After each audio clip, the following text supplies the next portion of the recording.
All right, folks, game number 2. The Falmouth Commodores taking on the Bourne Braves. David Korzenowski joined alongside Danny LaRose. Now 10 in a row for the Commodores. That is tied for the longest winning streak in the Cape League in the point streak era with Orleans in 2017 and Katuitt in 2012. Commodores looking to make history with 11 straight. Yeah, pretty much in the last decade, teams have only been able to get to 10 wins in a row. Falmouth now in good company with those two others, make it 3 teams within the last decade in 10 in a row. And ever since we've been looking back and collecting stats from wherever we can, because there's not really too many concrete stat bureaus from the Cape. Yeah. The last time we've seen a win streak of 11 straight was 1967 for the Doors. Yeah, so an unbelievable streak for the Commodores, trying to make it 11 in a row with game number 2 against the Bourne Braves. They won game 1, which finished up about an hour ago by a score of 4-2. First pitch from Brant Brown, making his first start of the summer, comes in a little bit outside to the leadoff man, Judd Fabian. He's leading off and playing left field. Second pitch comes soon after, and it's also outside, 2-0. Order for the Bourne Braves, Xavier Warren still in the 2 spot playing third. Brendan Rivoli getting a start in game 2. He's catching. Jimmy Glowenke, cleanup, playing short. Cody Morissette batting 5th. Playing second. Cade Beloso after him at first base. Foul ball back into the screen makes it 2-1. Final 3 in the order. Kyler Fedko in right. Kyle Hess DHing and Giovanni DiGiacomo out in center field. Brant Brown was perfect his last time on the mound. It was 3 innings of relief. He retired all 9 batters he faced against Wareham. A ball misses low, 3-1 to Fabian. That was a win for Brown and a very deserved win. It was a 1-0 game. He pitched those 3 innings of stellar scoreless baseball to preserve it as a 1-0 game, and then in the bottom of the 8th, got some run support from his boys. They squeaked across 2. Save was made. It was nice for Brown. Fly ball into right field. It's too far for Zach DeLoach. Goes over his head and rolls into the wall. Judd Fabian is into second base with a leadoff double. That thing just seemed to keep on carrying. DeLoach not with the best route to the baseball. Looked like he was trying to cut it off, and he didn't expect it to carry that far over his head. Ends up getting down and rolling to the wall. Luckily, Fabian unable to stretch it into 3, because honestly it could have had that gone a little bit slower.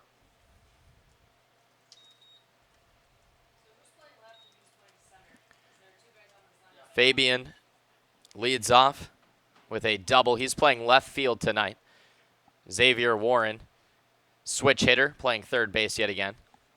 Brant Brown now working from the stretch. He'll be attending Eckerd College next year. Line drive over to Cruz. Nobody covering second, so 1 pitch and 1 out to the 2-hitter.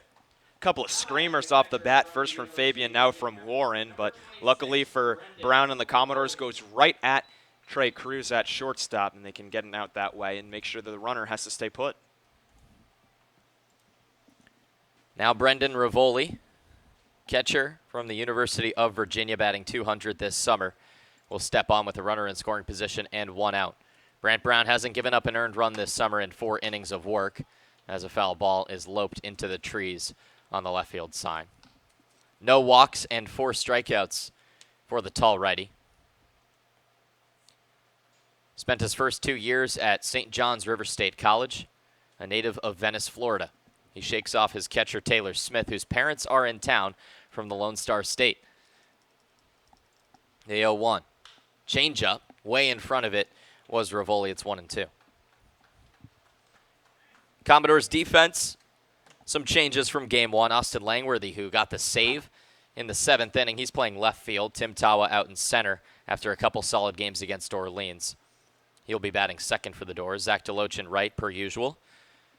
Steven Moretto playing third. Cruz at short, who just made the line drive catch. Cantrell at second, and Coots at first. Another foul ball keeps the count the same. And Taylor Smith, who was warming up the bullpen pitchers last game, is the starting catcher in game number 2.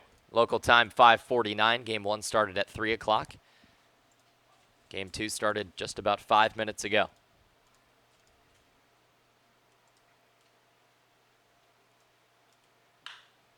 Here's off speed that he waits on and pokes into right field. Base hit for Brendan Rivoli, puts runners on the corners with 1 down. That's just a good piece of hitting. Great downward movement on the breaking ball from Brown. Stayed just below the knees. Rivoli goes down and gets it. Great 2-strike hitting, and he's able to pull a single.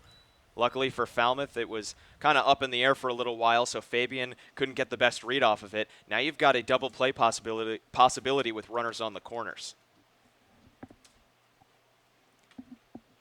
Here's Jimmy Glowenke. He was 0 for 2 in game number 1, was also batting cleanup. He blasts one into center field. This should be deep enough for a sac fly. Making the catch is Tim Tawa. Tagging up is Judd Fabian. They won't even try a play at the plate. And the Bourne Braves take a 1-0 lead. Good start for Bourne, getting really good contact so far. 3 of these 4 batters have really rocketed some hard hits off of Brown. 2 of them now for outs, but one of those outs a sacrifice fly. And really only Rivoli got some weaker contact, but it was on such a good pitch that he was able to, and put on a great swing that he was still able to get first base. But so far, Brown is being hit pretty hard. So now standing on first is Rivoli. 2 outs. Here's another hard hit ball into deep center field. Backtracking is Tim Tawa. He makes the catch over his shoulder and slams into the wall. Brant Brown allows 1 earned run on just 2 hits. No errors and 1 runner left on base, but the Bourne Braves tee him up multiple times. They take a 1-0 lead as we head to the bottom of the first inning. You're listening to the Falmouth Commodores Baseball Network. Red Shirt Fridays is a national program created to acknowledge, honor, and support our troops who put themselves in harm's way to defend our freedom. In support of this program, the Cape League teams will be wearing a specially designed red jersey every Friday. Support our troops and join us by wearing red each Friday.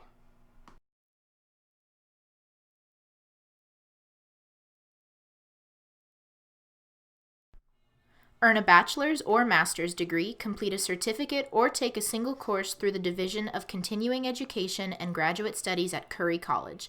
Classes run days, evenings, and weekends in Milton and Plymouth. To learn more about programs in business, criminal justice, education, nursing, and more, visit curry.edu.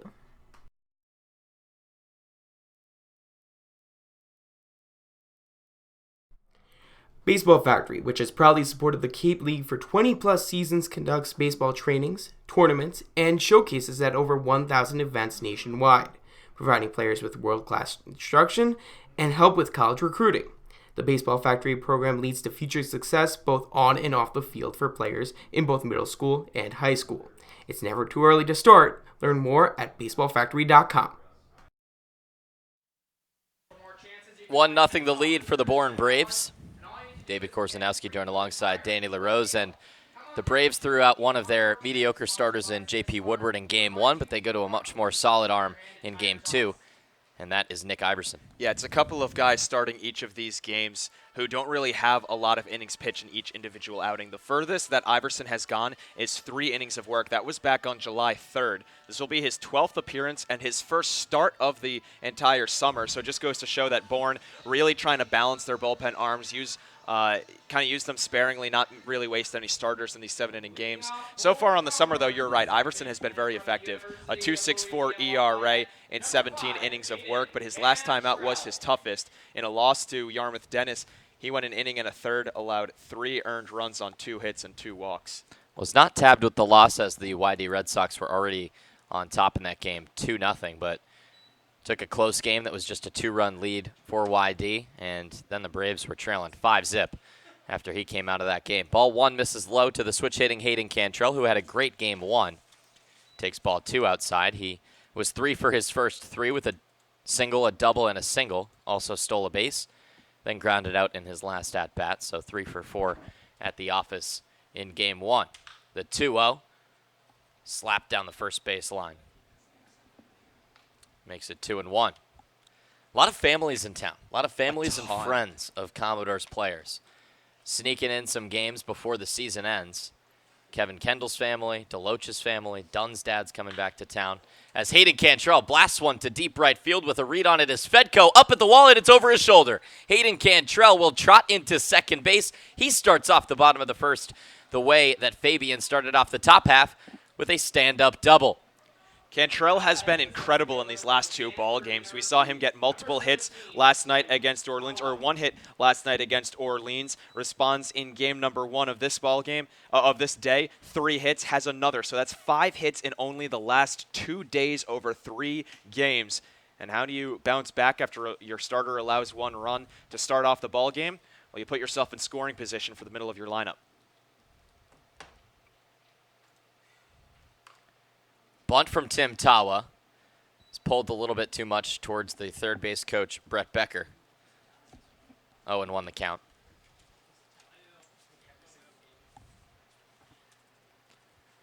Commodores winners of 10 in a row, a streak that started back on June 15th. July. July. June 15th would be That'd be a lot of that'd be like that would be like a 30-game win streak.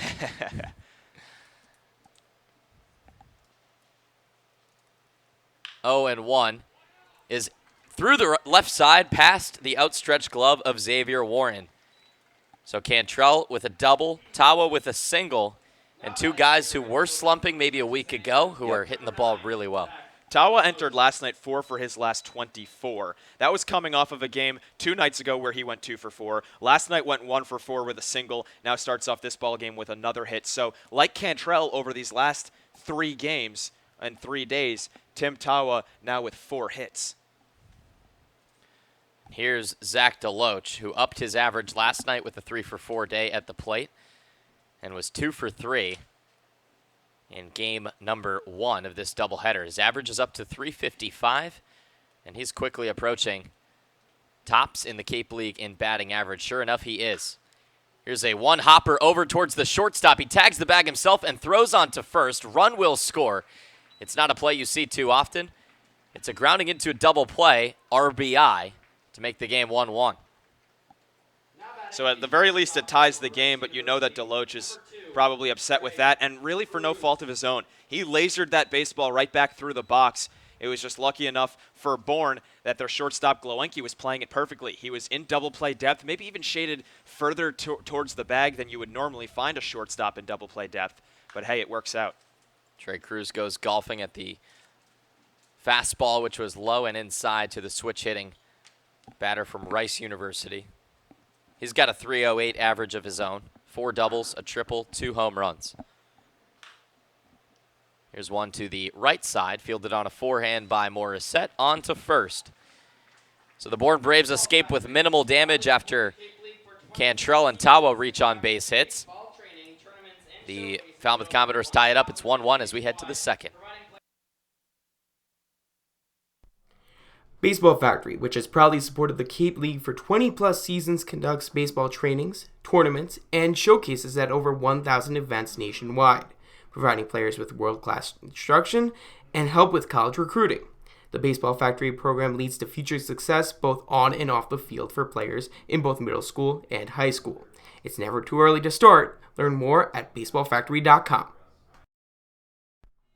Earn a bachelor's or master's degree, complete a certificate, or take a single course through the Division of Continuing Education and Graduate Studies at Curry College. Classes run days, evenings, and weekends in Milton and Plymouth. To learn more about programs in business, criminal justice, education, nursing, and more, visit curry.edu. For sales and rentals of Caterpillar machinery, generators, and marine engines, visit MiltonCat.com, your area cat dealer.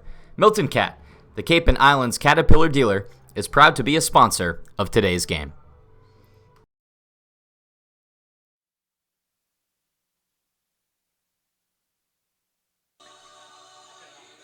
Taylor Smith throws down to second base, 1-1 the score after the first inning, and both pitchers getting hit relatively hard. Yeah, we saw a ton of hard contact from Bourne in the first inning. Pretty much 4 of their 5 batters who came up to the plate really hit some shots off of Brant Brown. And then Falmouth responds in due turn. Hayden Cantrell hit an absolute bomb. Tim Tawa got hard contact. Zach DeLoach, even on the double play, really rocketed one. So I'm maybe expecting a little bit of an offensive duel in this ball game. Well, both teams tabbed a run, and maybe the pitchers were lucky to escape with just 1 run allowed each in the first inning. Here comes Cade Beloso, who takes a ball and then a strike. Calling the balls and strikes in game number 2 is Rich Gaetani. Larry Rosenberg moves from third base to first. Jason Klump, who is calling balls and strikes in game number 1, is now the third base ump. Here's another rocket into right field. DeLoach is there. He makes the catch. And Beloso's getting under just about everything at least today, and we can safely assume throughout his slump. He was 0 for 3 with 3 flyouts in Game 1. Gets great contact again, but way far under it to start off Game 2. As he continues to struggle putting together good swings, but again, a little bit of an uppercut from him. Here's Kyler Fedko, 141 hitter this summer with 3 doubles and 2 RBIs. Ball way outside from Brown. Fedko going to be a sophomore next year with the Yukon Huskies. Saw him talking to Caleb Worster between games. Batted .242 during his freshman season. Strike 1 on the outside black to even the count.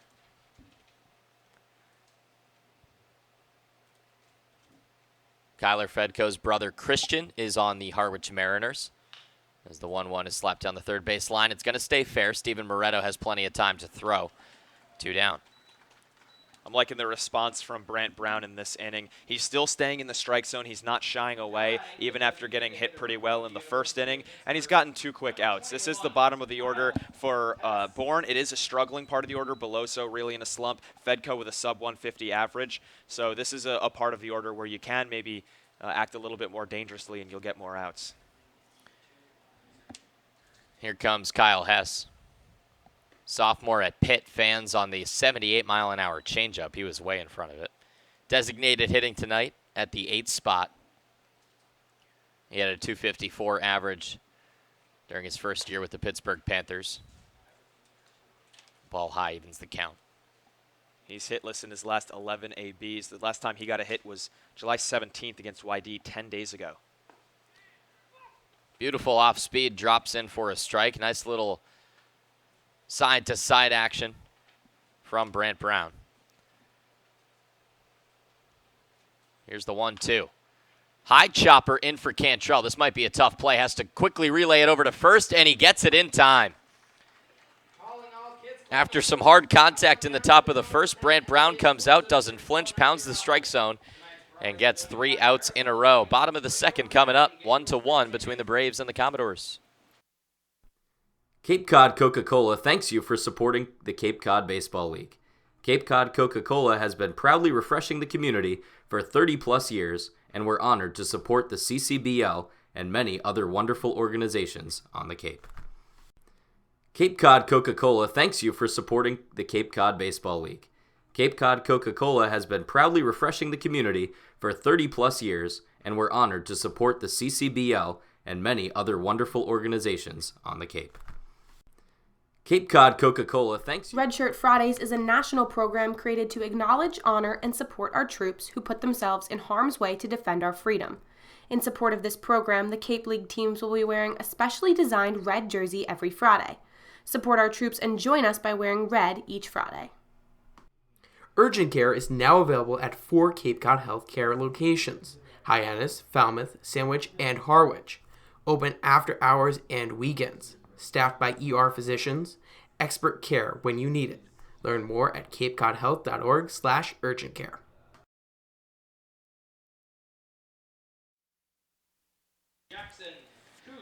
Jackson Coots, Taylor Smith, and Barron Radcliffe due up here in the bottom of the second inning. 1-1 between Falmouth and Bourne.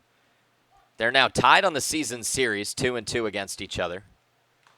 Coots foul tips the first pitch for a strike. And let's talk about Iverson getting out of a jam, too. He gives up a double and a single to start off the bottom of the first inning, then a huge double play. Gets him out of the jam. Didn't have to throw a lot of pitches either. Here's a blast into deep center field. DiGiacomo's back at the wall. He makes the catch. About 20 more feet, and that ball would have been gone. Jackson Coots has been seeing the ball extremely well. Yeah, he continues to swing an awesome bat, and it's always low pitches. It seems like the approach to Coots is keep the ball right around the knees. I don't know what it is about him, though, but he really turns on those pitches, usually is able to shoot them into the outfield. Very rarely do we see ground balls off of his bat. When he is out, it's off of flyouts like that one that he really gives a jolt into. Coots with a flyout to deep center field. He's starting 2 games in a row. He was 3 for 3 in game 1.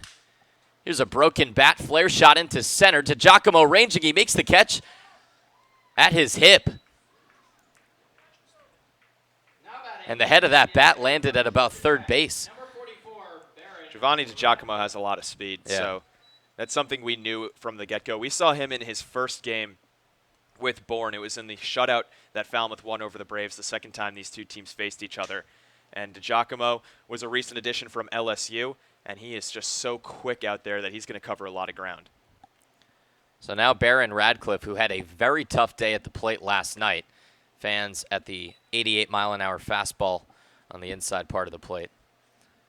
Saw a long conversation with him and Jeff Trundy after the game. You got to think that Trundy was probably talking him down, as the DH was extremely frustrated after a couple of his strikeouts. Yeah, there was one where he just kind of slammed the bat off the plate, was really upset with himself because he had the bases loaded. Iverson's working quickly. He misses outside, 2-1 the count. Radcliffe still a .239 average with 5 home runs. Tied for the team lead, or second, I should say, on the team in RBIs with 19. He watches another ball, and he's got a favorable hitter's count. Competed in the home run derby 6 days ago at Eldridge Park. And he works a 5-pitch walk. Iverson pitching around the big bad lefty, puts a runner on with 2 outs. He's trying to keep everything low to some of these power hitters, but that was a few too many pitches below the knees. Iverson working really quickly, giving Radcliffe a quick walk. And the Doors, we know, are very solid with 2 outs. We'll see if they can put together a little 2-out rally here. I wouldn't put it past them. Austin Langworthy will try to keep it going as Iverson works from the stretch. Swings at the first pitch. It's foul. Langworthy showing off his versatility more this summer than any other summer. He's now made a handful of appearances on the mound. He's collected 2 saves. If you told me that on game 1, I would have said you were crazy. The 0-1 is a strike on the outside part of the plate. If you told me that he had more saves than home runs That's in true. late That's July, I would have said that you were. And that's something that we see a lot this year is that Jeff Trundy is starting to use those two-way players in both of their positions. Last year, he had 3 or 4 two-way players that he never used as pitchers. Here's a ball to the right side, and it gets past Morissette. Radcliffe turns on second and heads into third. It's a single for Austin Langworthy, and runners are on the corners. Langworthy starting to put together some pretty solid at-bats. He went 0 for 4 a couple nights, or last night in Orleans, had 3 flyouts, but he was getting really solid contact. Still hasn't struck out now in 5 straight games, and finally gets a hit to fall his way. So I would expect that sub-200 average to start climbing real soon.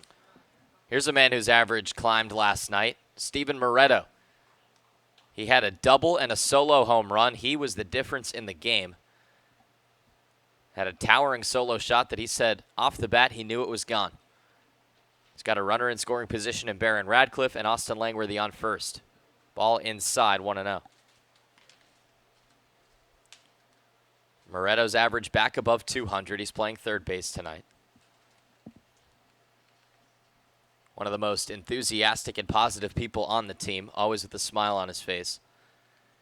Here's the 1-0. Just low, 2-0. Yeah, and I love watching him succeed because he plays the game the right way. He is a great teammate to all of his boys. Even when he's struggling, he's still a really solid teammate. You see how they return the favor when he starts to put bat to ball, and he's also a really good player as well. So if he can turn things on, it's good for the whole team. The 2-0. He watches low, 3 balls and no strikes. Right now, Iverson is having some trouble. And you don't want to walk Moretto because you load up the bases with Hayden Cantrell on deck. Yeah. He's been swinging such a good bat. Iverson working from the stretch. He looks into Rivoli, who's lined up on the outside part of the plate to the righty, Moretto. Strike 1 at the knees. And to your point about how excited the guys get for Steven Moretto, I can't think of another guy on the team whose teammates get so excited for him. Right. Like when he hits doubles and home runs, the dugout absolutely erupts. Here's the 3-1. Fouled back, and Iverson does a good job to work the count full. The best part is he's so humble when it happens. We see Sure. he's always one of those main guys who's messing with the players of the game that we interview afterwards. Then they started messing with him yesterday, and he did not want any of it. No idea how to deal with it. He requested Katie. He's like, "Can we do it quick, like so they don't find out?" It's like, come on, man. If you give it a little, you got to take some. Right. The 3-2 with 2 outs and 2 on. Iverson delivers. High deep drive to left field. This ball is at the wall, leaping, and it's gone. A 3-run blast for Steven Moretto, and just like that, The Doors are up 4-1. I mean, this team just does not quit. They find themselves in a 1-0 hole, and then 5 minutes later, it's tied. 5 minutes after that, they take a big lead. It's Steven Moretto again. He had a big home run yesterday that turned out to be the game-winning run, and right now he puts the Doors ahead by a solid margin. Again, those guys super happy for him because he is really coming on clutch in these last couple games. 3 for his last 3, 2 of them home runs. Doors with a 3-run advantage because of the 3-run blast from Steven Moretto, his second home run in as many nights. He now has 3 dingers on the year, and the leadoff man, Cantrell, takes a ball outside. And I feel like it was only a matter of time for Steven, a guy who's put up 17 home runs over his first 2 years at school. You know, he's definitely adjusted. Cantrell pokes the 1-0 foul. And off the bat, I thought that was a no-doubter. It ended up hanging up a little bit longer. Fabian was at the wall, leaped, but he just ran out of room. It crept out past the fence in left field, right below the scoreboard here at Gov Fuller Field. 1-1 to Cantrell. He thought about swinging, holds off on the changeup, and it's 2-1. And you called it. You said you could see a 2-out rally coming from this bottom of the order. 7, 8, and 9. I know their averages might not reflect it, but they're guys who are putting together good at-bats. Oh, yeah. And the way Barron Radcliffe has been, granted he walked, it's not like he got a hit or anything, but the way Barron Radcliffe has been recently putting together great at-bats, not striking out that much. Last night did seem like a fluke when he had 3 strikeouts against him, so you know he was going to bounce back. 3-1 is a strike after Cantrell had tossed the bat. He'll laugh it off, pick it up, and a full count now with 2 down.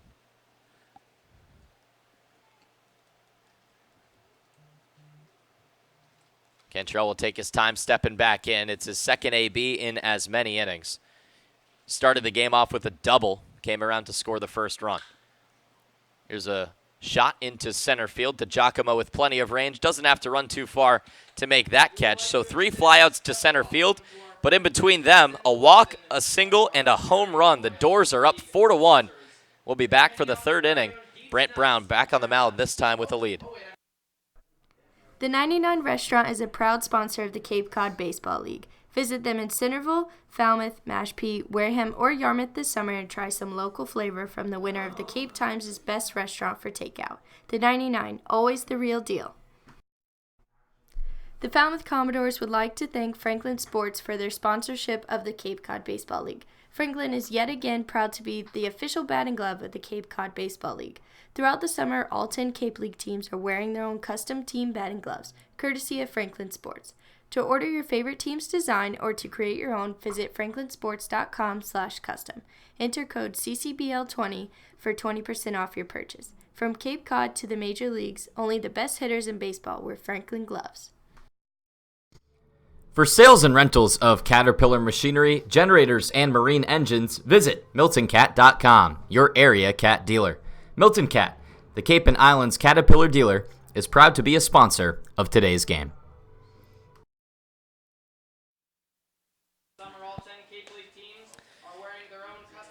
Giovanni DiGiacomo, Judd Fabian, and Xavier Warren now have to work from behind as the Bourne Braves trail by 3. We saw the Commodores pile on in innings 1 and 2 in Game 1. They do the same thing in Game number 2. And we've seen the bats kind of, I don't want to say come and go because they've put up enough every single game, but we've seen the power sort of been a little bit back and forth. It seems to come in bursts almost. We saw a ton of home runs a couple nights ago in Orleans, and then there are some games like last night where they, went 2-1. They get a home run from Steven Moretto, but they're not getting extra base hits galore or winning by a lot. But again, they're doing enough. Brant Brown plunks DiGiacomo. So he is over at first base now with nobody out. And the leadoff man, Fabian, had a double with a 3-1 count in the top of the first inning. He's batting in the 3 spot in game number 1 and went 1 for 4 with a double and a run scored in the 4th. That 4th inning was when the Bourne Braves scored all their runs. Foul ball, 0-1. Again, that probably should have been a shutout. That probably should have been a 4-0 win for Falmouth rather than 4-2 because that double just landed 15 feet away from Blake Dunn. He lost the ball in the sun. Can't blame him. Can't really blame Gonzalez because it would have been the final out of the inning. Running is Fabian. Throw down from Smith. Tag applied by Cantrell. Not in time. Good jump by Fabian on the high pitch. And Smith with a good throw down, but just a little bit late. It was also a great pitch to run on because it was a curveball. So didn't look like he really had the best of wheels getting down there. We know he's a pretty fast guy with 6 for 8 on stolen bases at LSU this past spring. Good throw from Smith as well, but again, just such a slow pitch. 1-1 into no man's land in center field, but Tim Tawa trots in to make the catch as it hung up for plenty of time. 1 down. And after that first inning where it was scorchers off of the bat, just about every single hitter, these next 4 outs in the last 2 innings that Brant has been able to get, some pretty soft baseballs. He looks like he's made some type of adjustment, and he's gotten to Bourne a little bit better.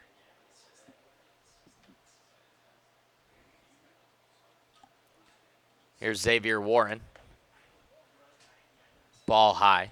He lined out to Trey Cruz for the first out of this game.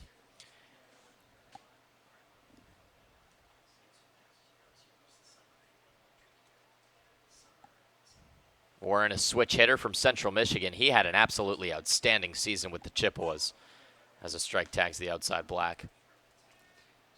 Batted .370, 8 home runs, 70 RBIs, and 90 runs scored. And in his second game of the season against Falmouth here on June 15th, he went 3 for 5, nearly hit for the cycle. Yeah. Here's another strike. He had a single, a double, a home run. Went 3 for 5 with a run scored and 4 RBIs.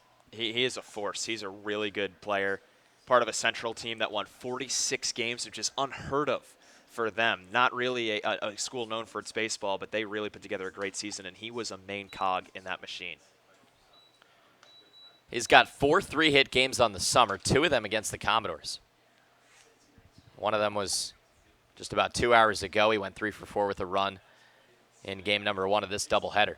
Again, this game was originally intended or scheduled to be on July 12th. We got through the top of the second, and then it was called in the bottom of the second as a flash flood practically came down here in Falmouth.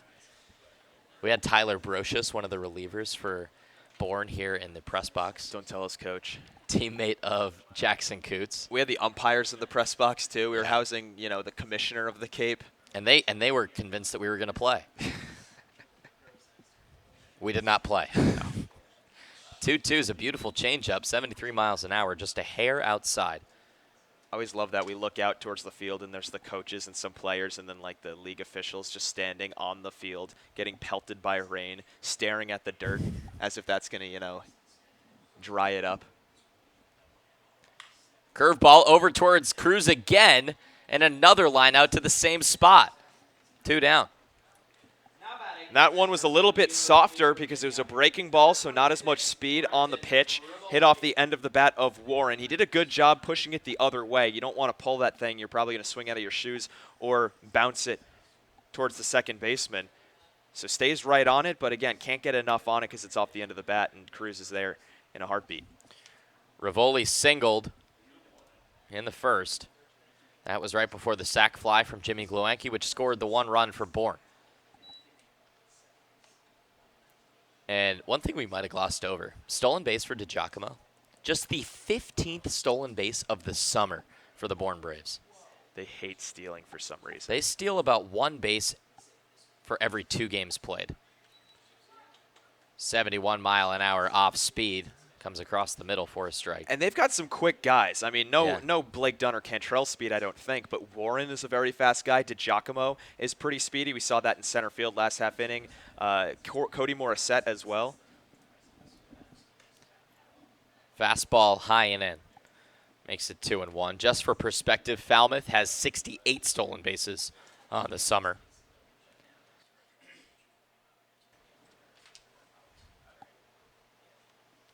Falmouth first in the league in swipe bags. Bourne by far in 10th. The 2-1. Fended off. Foul. Saw Brendan Rivoli get a pinch hit opportunity in the 7th inning of the first game against Austin Langworthy. Hit a little tapper back towards the mound. Had a hard hit single in the first inning. He's a guy who I really like. Down at Virginia, he led the team in home runs and RBIs. That's a struggling Cavalier team, but they're coming back. 2-2, soft grounder over towards Cantrell. Fields it on a forehand, a long underhanded throw to Jackson Coots. Sheesh. But it gets the job done. Brant Brown has retired 6 of the last 7 batters he's faced. He hasn't allowed a hit since 1 out in the top of the first inning. Doris comfortably in front. It's 4-1. We head to the bottom of the third. Baseball Factory, which has proudly supported the Cape League for 20-plus seasons, conducts baseball trainings, tournaments, and showcases at over 1,000 events nationwide, providing players with world-class instruction and help with college recruiting. The Baseball Factory program leads to future success both on and off the field for players in both middle school and high school. It's never too early to start. Learn more at baseballfactory.com. Earn a bachelor's or master's degree, complete a certificate, or take a single course through the Division of Continuing Education and Graduate Studies at Curry College. Classes run days, evenings, and weekends in Milton and Plymouth. To learn more about programs in business, criminal justice, education, nursing, and more, visit curry.edu. Red Shirt Fridays is a national program created to acknowledge, honor, and support our troops who put themselves in harm's way to defend our freedom. In support of this program, the Cape League teams will be wearing a specially designed red jersey every Friday. Support our troops and join us by wearing red each Friday. Meat of the order coming up for the Commodores, and one thing we've seen in these past couple games, even though they might not be getting a ton of runs scored, they are batting around pretty consistently. Like, these guys are getting 3, 4, 5 at-bats pretty much every game. Yeah, which is usually a formula for success for a team that is, top 5, top half in average on the Cape. That's a sneaky thing that they've been able to put together recently. I know that we touched on it when this winning streak started, was that everybody raves about the Wareham hitting, the YD hitting, and granted, yeah, those teams with averages up in the 260s to 280s is really solid. Falmouth right behind them, and they continue to win games, and we've been raving about the pitching a lot, but we mentioned it last inning that the hitting has been there, it has been present, and there's been a couple really close games, couple 2-run outputs, but for the most part, they've been doing a really solid job offensively. Batting average is at 245 as a team. That's in the top half, right at 5th in the Cape League. Here's Tim Tawa, who has a high fly ball into shallow left field. Xavier Warren's back. He's called off by the left fielder, Fabian, who makes the catch. Now batting the right fielder from Texas A&M, number 9, Zach DeLoach. So Tim Tawa swings at the first pitch, but can't find a gap. Hey, their broadcaster's texted me wrong. It's to Giacomo at left. Yes. Here is Zach DeLoach, who grounded into a double play in the first inning. It did score a run as Cantrell came in from third. Takes a first pitch strike.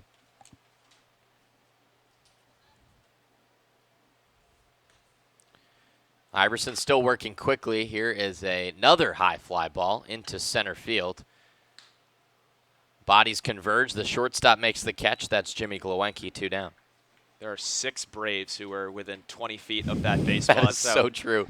That's how high it was hit by DeLoach, and it nearly fell. That was a tough play to make, given how high it was coming down, who was going there. Maybe some miscommunications could have happened. Luckily for Bourne, the sun is a little further down in the sky, Yep. so they don't have to stare right into it, because those last 2 outs, those were some pretty high balls. Here's Trey Cruz. Foul tipped into the mid on the first pitch. Doors swinging early. Here's second time through. That was just the 4th pitch of the inning for Iverson, and he's already got an 0-1 count with 2 down.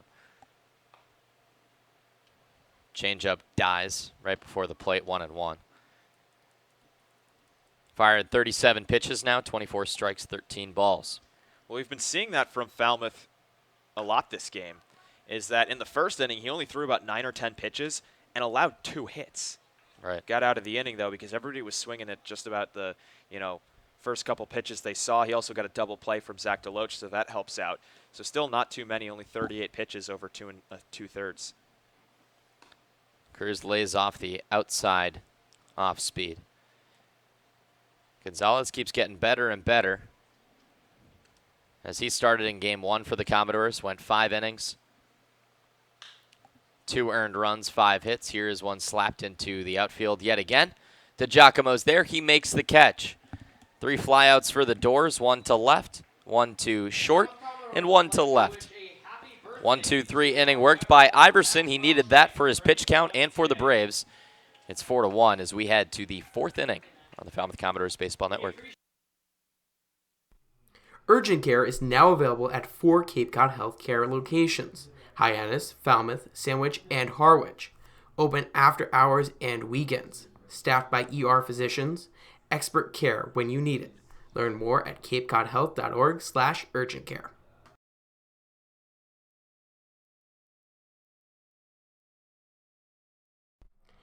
Baseball Factory, which has proudly supported the Cape League for 20-plus seasons, conducts baseball trainings, tournaments, and showcases at over 1,000 events nationwide, providing players with world-class instruction and help with college recruiting.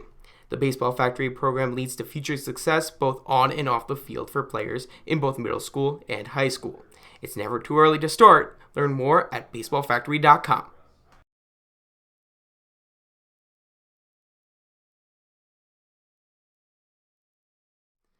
Cape Cod Coca-Cola thanks you for supporting the Cape Cod Baseball League. Cape Cod Coca-Cola has been proudly refreshing the community for 30-plus years, and we're honored to support the CCBL and many other wonderful organizations on the Cape.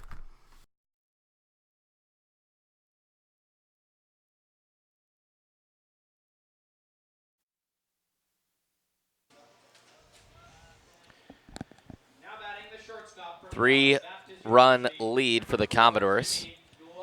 Just like last game, we saw some offense for the Doors in the first couple innings. A few extra base hits. A Steven Moretto 3-run bomb is the difference. Brant Brown out for his 4th inning of work. It's really important for him to get through this 4th inning and maybe even to 5 because the Doors want to limit the amount of pitchers that they use here in game number 2. They used just 3 pitchers in game 1. Gonzalez for 5 innings, Weatherly for 1, Langworthy for 1. They have 2 other pitchers who are hot should they need to go to them. That's Tyler Ross and Aiden Maldonado. Yeah, looking through the rest of these pitchers, I mean, Brixey, Edwards pitched last night. Get a bunch of starters in there. Don't want to use Hoffman too much. He's on an innings limit, pitched near 100. And then you've got a couple guys that you've got to start in the next couple of days. You know, we were seeing Brant Brown get a start just because they need as many guys to throw early as they can. Foul ball might stay in play. Here's Coots, but he can't get there in time. So staying alive at the plate is Jimmy Glowenke. I mean, looking at this entire roster of pitchers, I'm thinking they're saving Bradley Littleton, who's really only pitched in 1 outing so far, and it was a couple days ago, probably to make a start in one of these doubleheaders soon. Sean Mullen might even see himself get a start a couple days from now, with all the games coming up and more games than days to go. So yeah, it's definitely an issue that we knew was going to come. Here's a ball into the gap in right center field. It's going to get down in between Tawa and Deloach. Picked up at the wall. Throw into Cantrell and a stand-up double for Jimmy Glowenke. Glowenke's probably one of the best hitters, if not the best hitter that Bourne can offer.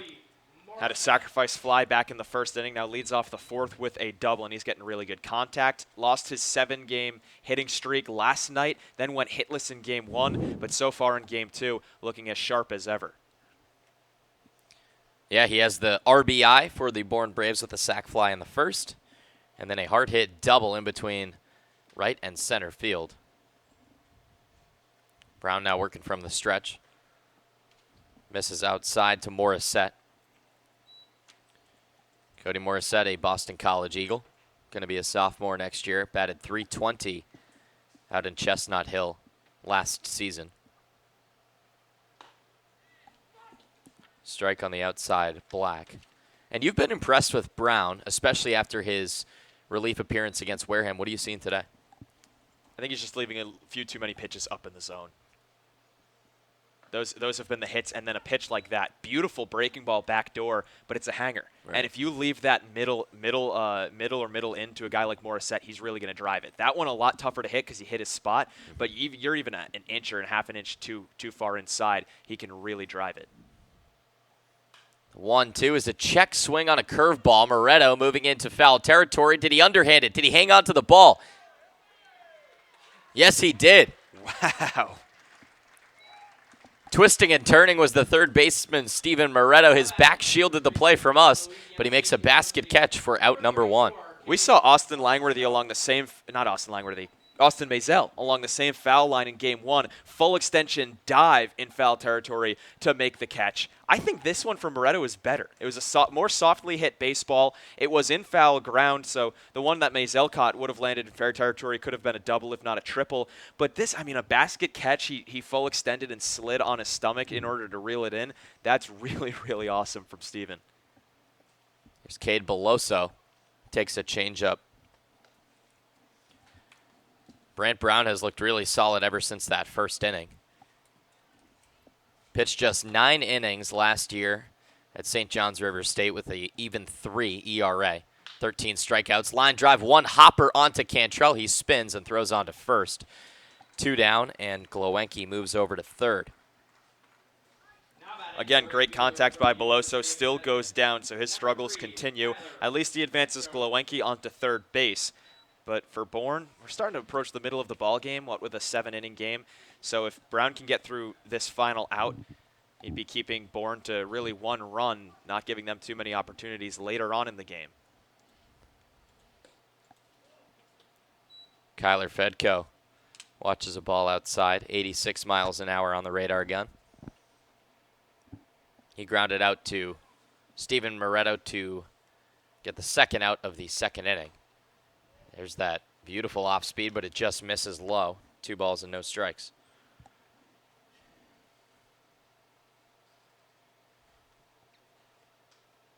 Brown from the windup with a runner on third. The 2-0 hangs inside, 3-0. And Fedko's not a guy that you want to put on base unnecessarily. He's really struggling this season. 141 average entering this ball game.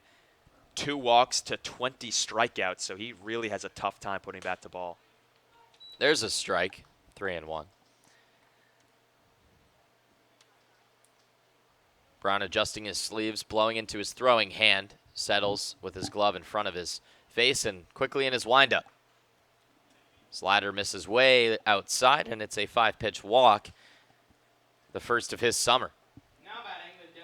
He's kind of rushing, it looks like. I know he's a guy who works fast, but after finally getting a first strike to that at bat, making it 3-1, he seemed to not even skip a beat and just goes right back into it. I know you want to kind of keep that same pace. You don't want to break out of any type of groove you're in, but I feel like you got to reset a little bit, maybe buckle down when you need to throw a strike pretty much. Kyle Hess, foul ball off of his shin. Grounded up to second base, part of a 1-2-3 second inning worked by Brown. Bullpen still completely vacant. So Brown, unless he runs into some trouble here in the 4th, likely will be out for a 5th inning of work. His pitch count north of 50 now. There's a ball outside. 20 balls, 35 strikes.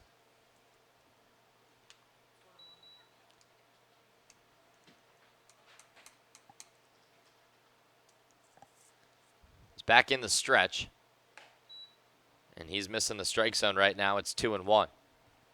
He's thrown a lot of breaking balls lately, and none of them are really hitting. He's trying to go backdoor with a lot of these in this at-bat. Those are a lot tougher to get called as strikes because they're kind of crossing the plate out of the strike zone, so it might throw off the umpire. You're pretty much relying on swings and misses to get those. 2-1 is a deep drive into right field. Backtracking is DeLoach, and he makes the catch while backpedaling into the wall. And it's another jam worked out of by Brant Brown. The Bourne Braves score no runs on just 1 hit, no errors, and they leave 2 runners stranded, this time on the corners. Welcome into the press box here at Gov Fuller Field. David Korzanowski joined alongside Danny LaRose. And the Commodores, it seems like they don't have off games. No, not at all. And even in a game where their starter is struggling a little bit, where he's not perfect, that's our definition of struggling now, is letting up a run. Right. The offense still responds with a home run. They got him back the run right in the 1st inning. And again, in a short game like this one, there's only about 3 innings left for Bourne to come back. Door's looking good up 3. Yeah, no question about it, as Iverson will come back onto the mound here in the bottom of the 4th inning. And now we toss it down to Katie Florio, who's standing by with head coach Jeff Trundy. Katie. Thanks, guys. And Coach Brant Brown, a late addition to this roster. How would you assess his first start today? I think he's doing very, very well. He's pitched out of trouble a couple of times and, really minimized any possible damage that could have happened. And, hey, hopefully it keeps rolling because we got to get some innings out of guys, and so hopefully this continues. Steven Moretto, a home run last night, another one today. He seems to be getting hot at the right time. Yeah, he's playing with some confidence right now, and I thought that play he made just a minute ago, the diving catch going away, was unbelievable at third base. So, hey, if he keeps hitting and playing defense, so much the better. Thank you, Coach. You're welcome, Katie. Jeff Trundy, guy just doesn't have a bad day, it seems like, especially when his team's winning 10 games in a row. Yeah, it's tough to. It's tough to It's have a tough bad to. day when your team's winning a lot. Thank you, Katie. Thank you, Coach Trundy, as now we look back onto the field with Jackson Coots starting things off here in the bottom of the 4th inning. He takes a ball. Nick Iverson still working for the Bourne Braves. On deck, Taylor Smith, and then Barron Radcliffe. Coots with a long fly out to deep center field in the 2nd inning. So Jackson's still without a home run this year, but there have been a couple loud outs that he sent to the deepest parts of the ballpark. Can't remember where we were at. I think it was a road game. He did it once, and then he's done it here at Gov Fuller Field a couple times. Weak swing on the dying off speed puts him behind 1-2. Jeff Trundy, head coach for the Commodores, still in search of his first Cape Cod Baseball League championship. There's a fluttering off-speed pitch that misses low at the shins, and he has lost in the finals to the Yarmouth Dennis Red Sox, the two most recent times in 2014 and 2016. 2016, arguably one of the best and most talented teams he's had. Talk about win streaks. They won 6 straight on 3 separate occasions. Here's a line drive into left field. It's going to get past DiGiacomo and possibly be 2. Coots is going to try to stretch it, and he will, sliding into second base with a double here to start off the bottom of the 4th. That was a terrible route taken by DiGiacomo. As I don't know what he was looking for. Maybe he didn't think it had enough giddy up on it that it would beat him. But Jackson swinging a great bat as per usual. That time a line drive, so he doesn't get under it like he normally does. Just kind of pokes it into left center field. A very strong guy. Got a fastball over the outside part of the zone. Didn't try to do too much with it. Just went with where the pitch was going. And I think that's why it was so hard hit and why DiGiacomo didn't realize how hard it was and the fact that it could beat him. Now Taylor Smith, who swung at the first pitch he saw in his first at-bat and also flew out to second base. He's up. Flew out to center field. He moves out of the way of the inside pitch. And Iverson just seems on and off. Yeah. It seems like some innings and some batters he looks great, and then others he has trouble finding the strike zone for a few pitches. That's what the Doors need is to have him give them those 1-0, 2-0 counts. That's where they've been capitalizing on him the most. He'll watch another ball. Smith batting .213 this summer, a double and 5 home runs, as we mentioned. His parents are in town. Kevin Kendall's parents are in town. Zach DeLoach's grandparents are in town. Hayden Cantrell's girlfriend is in town. Adding to the traffic. Oh, big time traffic. 2-0 and a runner on second base. Doors are up 3, but they want more here in the 4th. He'll watch another ball in, 3-0.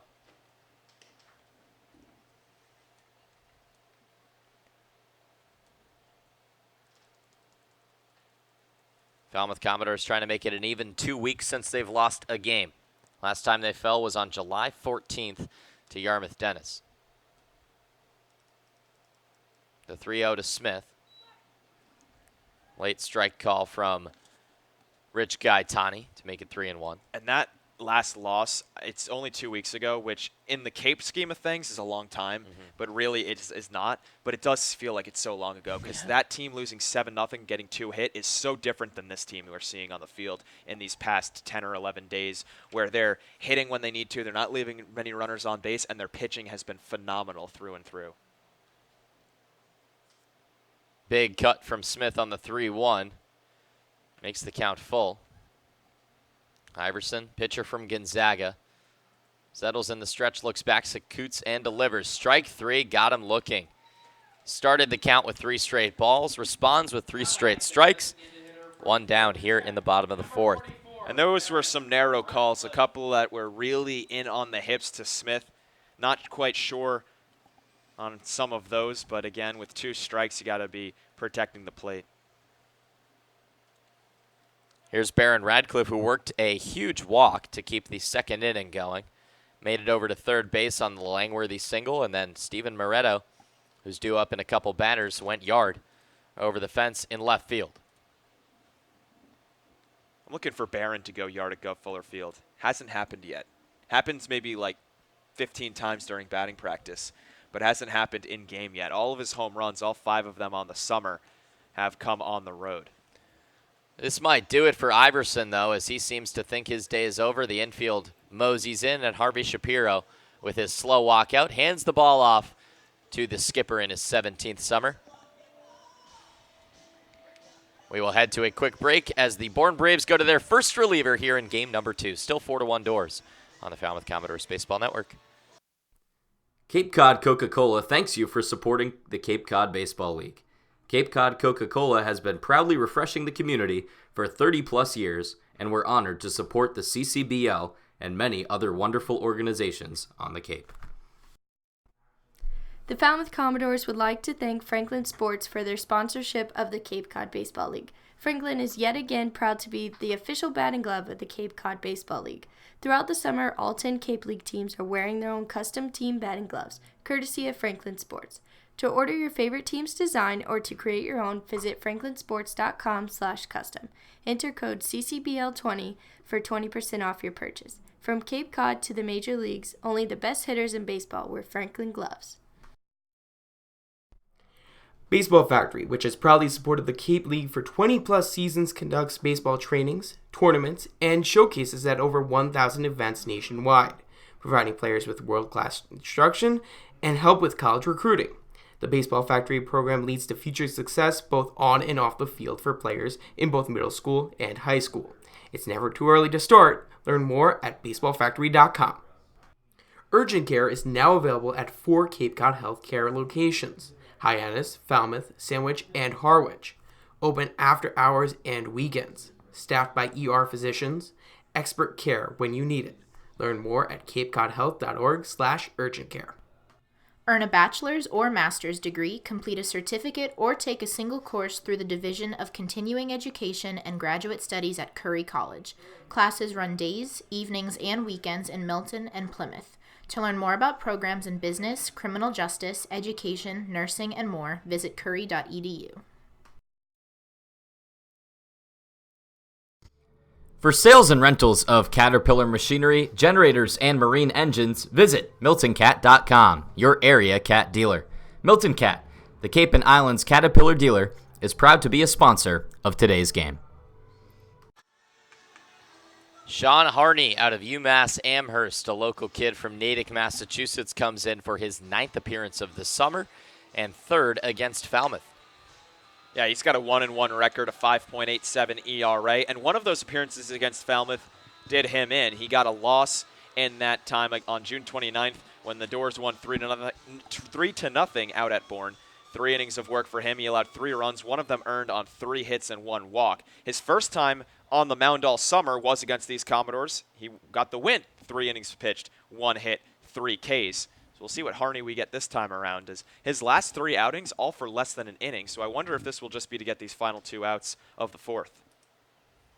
Baron Radcliffe is up with a runner on second base. He takes a strike. He thought it was a little low. Again, walked and scored his last time up at the plate in the 2nd inning. And without that walk, this game is still 1-1.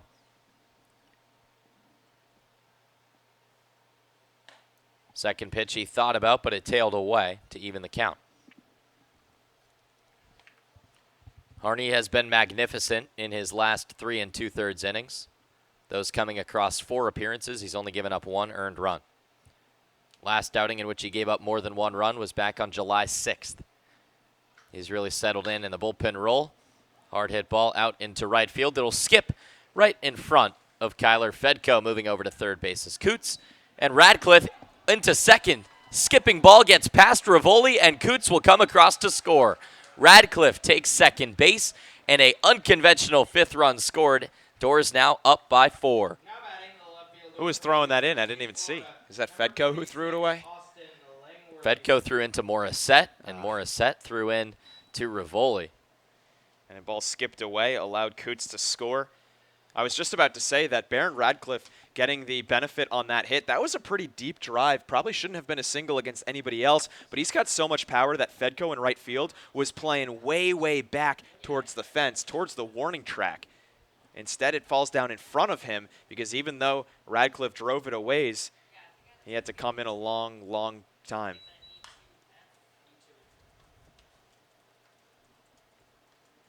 It's ruled an E2. Should have been stopped by Rivoli, no question about it. Skipped over his left shoulder and then into the backstop, and that's not a run you can afford if you are Bourne. Already down 3. Here's Austin Langworthy. Sliced into left field to Giacomo, moves over in the shade and makes the catch. 2 down. Langworthy moves to 1 for 2, and Steven Moretto, who went yard his last time up, is up again with a runner in scoring position. And now Moretto gets to face a lefty, or pardon me, gets to face Harney, the righty, but he's got another runner in scoring position is the main thing, and the way Moretto's been swinging the bat, he's gotten under a lot of pitches, a couple home runs to his ledger, but he's still right on top of everything. I'm looking for another hit from him. I'm predicting that Radcliffe's going to come around. Swings on the first pitch. This ball could stay playable for Beloso. He runs out of space amongst the Falmouth relievers, and it ended up in front of a couple fans. Thank goodness, or else I would have looked like an immediate idiot. Hey, you win some, you lose some when you try to predict, you know? It happens. Last time he came up, I did say I'm expecting a 2-out rally, and it happened, so I pretty much... You said that in an even more impressive call. You said that with Radcliffe up at the plate. Mm-hmm. Thank you. So you got it, man. I got my one. I got my one. Everybody gets one. Gov Fuller Field filling up nicely. Another jam-packed week here on the Cape. Radcliffe trying to steal third base. Tag applied. He snuck under it. Big secondary lead from Radcliffe, and he dashed over to third, now just 90 feet away. Not often you see Barron try to go run, but he wasn't being paid attention to at all by Harney. Wasn't being held on at all, so he's able to get that huge lead, and he thought, hey, why not? Let me go on and try to steal my third base of the season. He's now 3 for 3. Steven Moretto, the righty from Sacramento State, originally hailing from British Columbia, takes a strike on the inside part of the plate, and it's 1-2. That inside half is being called a strike pretty liberally by home plate umpire Rich Gaetani. A lot of doors have laid off of it. We saw Smith strike out on it. Moretto shaking his head, and it's definitely too far inside, but it's being consistently called there, so you just got to turn on it. Doors now lead by 4. Swing and a miss on a pitch way inside, and Moretto is a strikeout victim. We will be back in the top of the 5th inning with a couple more interns, one in the top half, one in the bottom half, as part of Intern Appreciation Night here at Gov Fuller Field. Brant Brown will be back on the mound. Doors still with a 4-run lead. It's 5-1 Falmouth on the Falmouth Commodores Baseball Network. Earn a bachelor's or master's degree, complete a certificate, or take a single course through the Division of Continuing Education and Graduate Studies at Curry College. Classes run days, evenings, and weekends in Milton and Plymouth. To learn more about programs in business, criminal justice, education, nursing, and more, visit curry.edu. Cape Cod Coca-Cola thanks you for supporting the Cape Cod Baseball League. Cape Cod Coca-Cola has been proudly refreshing the community for 30-plus years, and we're honored to support the CCBL and many other wonderful organizations on the Cape.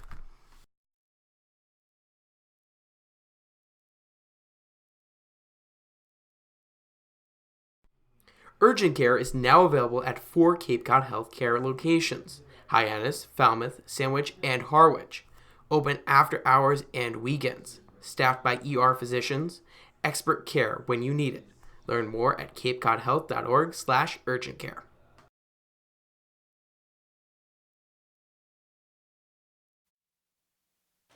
All right, folks, we're back.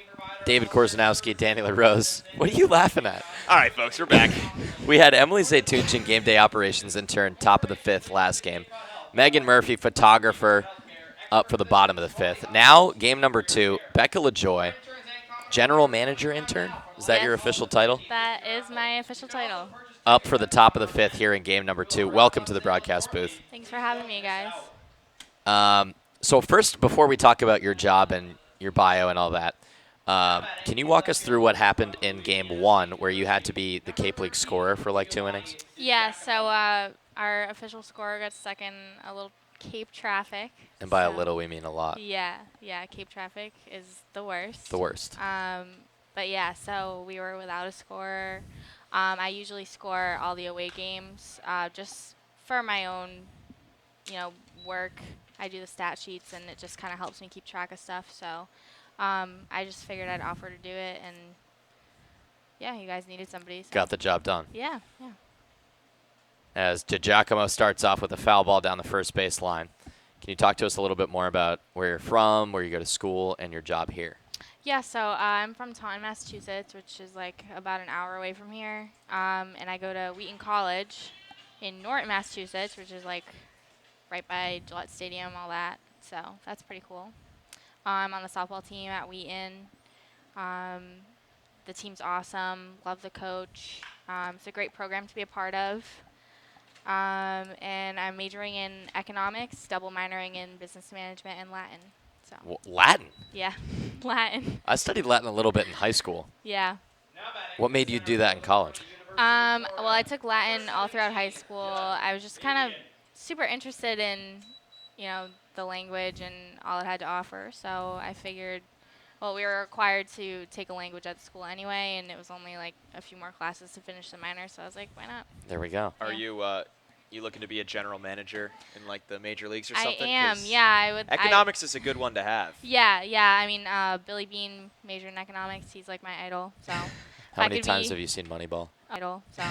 How many times have you seen Moneyball? Oh, so many times. I've read that book through about like 8 times. Seen the movie quite a few. And that's not an easy book to get through. It's like a textbook. It's not. It's a lot of fun to read, I think. I mean, maybe From I'm a an nerd. economics From an major. econ. Yeah, maybe I just like reading textbooks, but that book is amazing. Would recommend to a lot of people. That ball is absolutely crushed, but it's going to be well fouled. DiGiacomo did single to the right side in between Cantrell and Coots into right. So what do you do with the Commodores, and what attracted you to this position? So last year I worked in Orleans as a game day operations intern. And originally I came to the Cape League to get some baseball experience because, I want to work in baseball operations as a career. So I worked in game day operations last year, and I wanted to do a little bit more involving statistics, transactions with players, all that type of stuff. So I looked around to a bunch of teams for openings, and Falmouth was one of them. And Laura Murphy, who is the athletic trainer here, is also the athletic trainer at Wheaton. Catch on the run by Tim Tawa for the first out. You can keep going. Yeah, that was a lot of speed. That was a lot of speed. So, Laura and I are very close, and she put in a good word for me. So we got the position here, and we love it. Everything's great. Do you have a say in who gets brought in? Not a ton. I mean, I'm aware of who gets brought in, if that makes any Who's next? difference. Who's next to go? Who's next to come in? Who's getting cut? I can release that. But on the air. is what you're saying. Oh, I think I can. That's not even something I knew. I just figured that Chris in his back pocket, Yeah, Chris I'll, the GM. If you slide me a few dollars, I'll tell you. You're admitting on the airwaves that you're. I am easily. Got it. Strike part of the plate to Xavier Warren, 0-2. So you work with stat sheets. Yeah, lots of stats. Love the stats. Love the stats. Oh, I love the stats. Okay. I live for the stats. You're probably a numbers person. Econ majors tend to be numbers people. That's a foul ball off the leg of Warren. He's down in pain and will still have an 0-2 count. So as an general manager, let's say you're in the driver's seat for any of the 30 teams. And you're looking at this whole crop of doors you got. Who's probably somebody that you really think can pay dividends to a team? That's a good question. Honestly, I mean, everyone, kind of has their own strengths and, places where they bring different things. There are your more well-rounded players that, if you're looking for. Personally, I think, some of shown themselves on the field. Zach Deloach is, has and I right now I'd be looking at pitching wise. We got Hoffman doing Couple all-stars as this one hangs up. We honestly, I mean, we have potential and having the most first-round draft picks. Yeah. I think that in the work their way up through the farm. Oh, Yeah. Xavier Warren flew out to 2 for 3 on the day. Up Braves strike on the inside part of the move from Orleans to Falmouth. Mm-hmm. What attracted you to Falmouth specifically? Obviously are in position. The line coming around to score is and a 2-out double for Glow. Did most of the dirty work, if you call it, on the field. Sure. But yeah, definitely I'm more of a behind-the-scenes person now. I do a lot more, interacting with the players themselves and with the coaches. And I know a lot more of what's going on leading up to games and, I can see a lot more of what goes into the equation of the final output on the field, So, right. I feel like you're more hands-on. Yeah, definitely. And it's been such an honor to be able to work with all of these people and be a part of and like have a hand in what goes on with the Commodores. So did you vacation on the Cape throughout high school and whatnot? So no, actually, my grandmother lives here, so we would come down and visit once in a while. So you're familiar with Falmouth? I am, yes. Were you familiar with Orleans before you got there? No, Orleans was, actually the only team that hired me. Hey, all you need is one. All you need is one. Exactly. So I mean, like, I really, honestly, I didn't care like where I got hired. I just wanted to work in Cape League because I was like, this is like the best league, leading up to the farm system, and I was like, it'll look great on a resume. So wherever I can get a position, just go and do it and make the best of it. So Orleans was the one who picked me, and I was like, all right, we're going to Orleans. Perfect. Yeah. Falmouth versus Orleans, where are you vacationing? Ooh, that's tough. I mean, if you're looking for a more touristy type place, I would say Falmouth. But if you're looking to just lay on the beach and really not talk to anyone, I would definitely go to Orleans. I'm more of the latter type, if we're being honest. So probably Orleans, but I love Falmouth with all my heart. So we're enjoying every second of being here. Brant Brown issues a walk to Cody Morissette. Bases are now juiced. The Bourne Braves have added a run. DeGiacomo singled, came in to score on the double from Glowenke. He now has 2 RBIs, a sac fly, and 2 doubles. Ball 1 misses to Cade Beloso, earning a visit from Taylor Smith. So, who are some of your coworkers? So David Brake is the other GM intern. Okay, when you say that, is it Brink or Break? Brake. Okay, I thought it was David Brink until just now. Not like car brake. Got it. Yeah, David Brake. It's a cool name. Yeah, it's a pretty cool name. He's a cool guy. He's really nice to work with. Super easy to get along with. great coworker, definitely. Ben Gavoni, MLB liaison. He puts in a lot of work behind the scenes as well. He does all the blast motion stuff. Really gets us going to explain these guys to the scouts, if you will. Sure. Yeah, so he does a lot of work. He puts in a lot of time and effort, and he does a great job. 2-0 lifted into center field. Tim Tawa will make the catch, so Brant Brown gets out of the jam. You got a long half inning. You got a lot of time in the spotlight. I'm sure that some of the other interns will be jealous. Yeah. The Doors preserve a 3-run lead. Becca, thank you so much for joining us, and enjoy the rest of the summer. Thanks, Becca. We will be back after the break with another intern. You're listening to the Falmouth Commodores Baseball Network. Earn a bachelor's or master's degree, complete a certificate, or take a single course through the Division of Continuing Education and Graduate Studies at Curry College. Classes run days, evenings, and weekends in Milton and Plymouth. To learn more about programs in business, criminal justice, education, nursing, and more, visit curry.edu. Red Shirt Fridays is a national program created to acknowledge, honor, and support our troops who put themselves in harm's way to defend our freedom. In support of this program, the Cape League teams will be wearing a specially designed red jersey every Friday. Support our troops and join us by wearing red each Friday. Urgent care is now available at 4 Cape Cod Healthcare locations: Hyannis, Falmouth, Sandwich, and Harwich. Open after hours and weekends. Staffed by ER physicians. Expert care when you need it. Learn more at capecodhealth.org/urgentcare.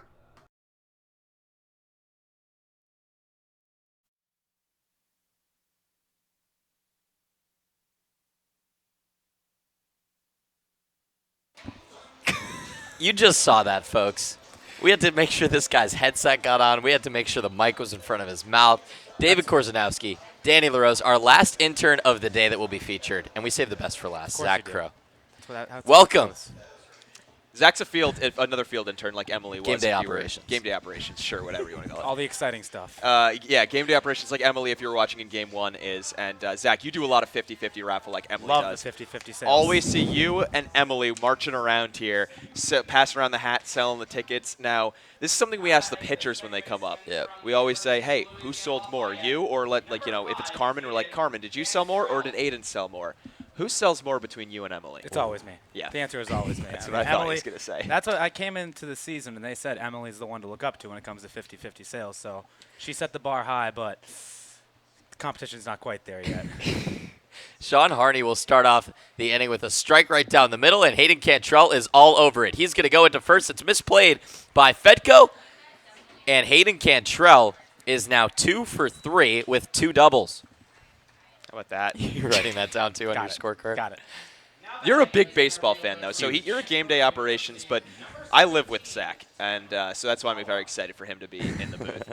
And I'll come home, from a road game, and you've got the MLB.com TV, MLB at Bat, whatever it is. You have like 6 games going on. You're a Sox fan 'cause you're from Attleboro, Massachusetts. The Sox might have an off day, and you're watching 6 other games on one screen. I don't care what the game is. If it's baseball, I will watch it. Yeah. It could be a Marlins-Reds game for all I care. 2 teams, NL, not that great. I bet you could name like all the players on those teams, too.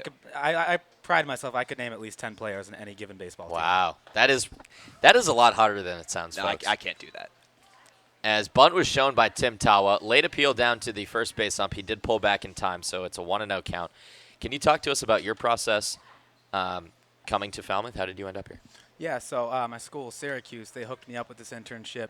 We've had other kids from Syracuse come here, and they've all spoken so highly of it, said they loved it here. They love living on the Cape. They love the people who do it.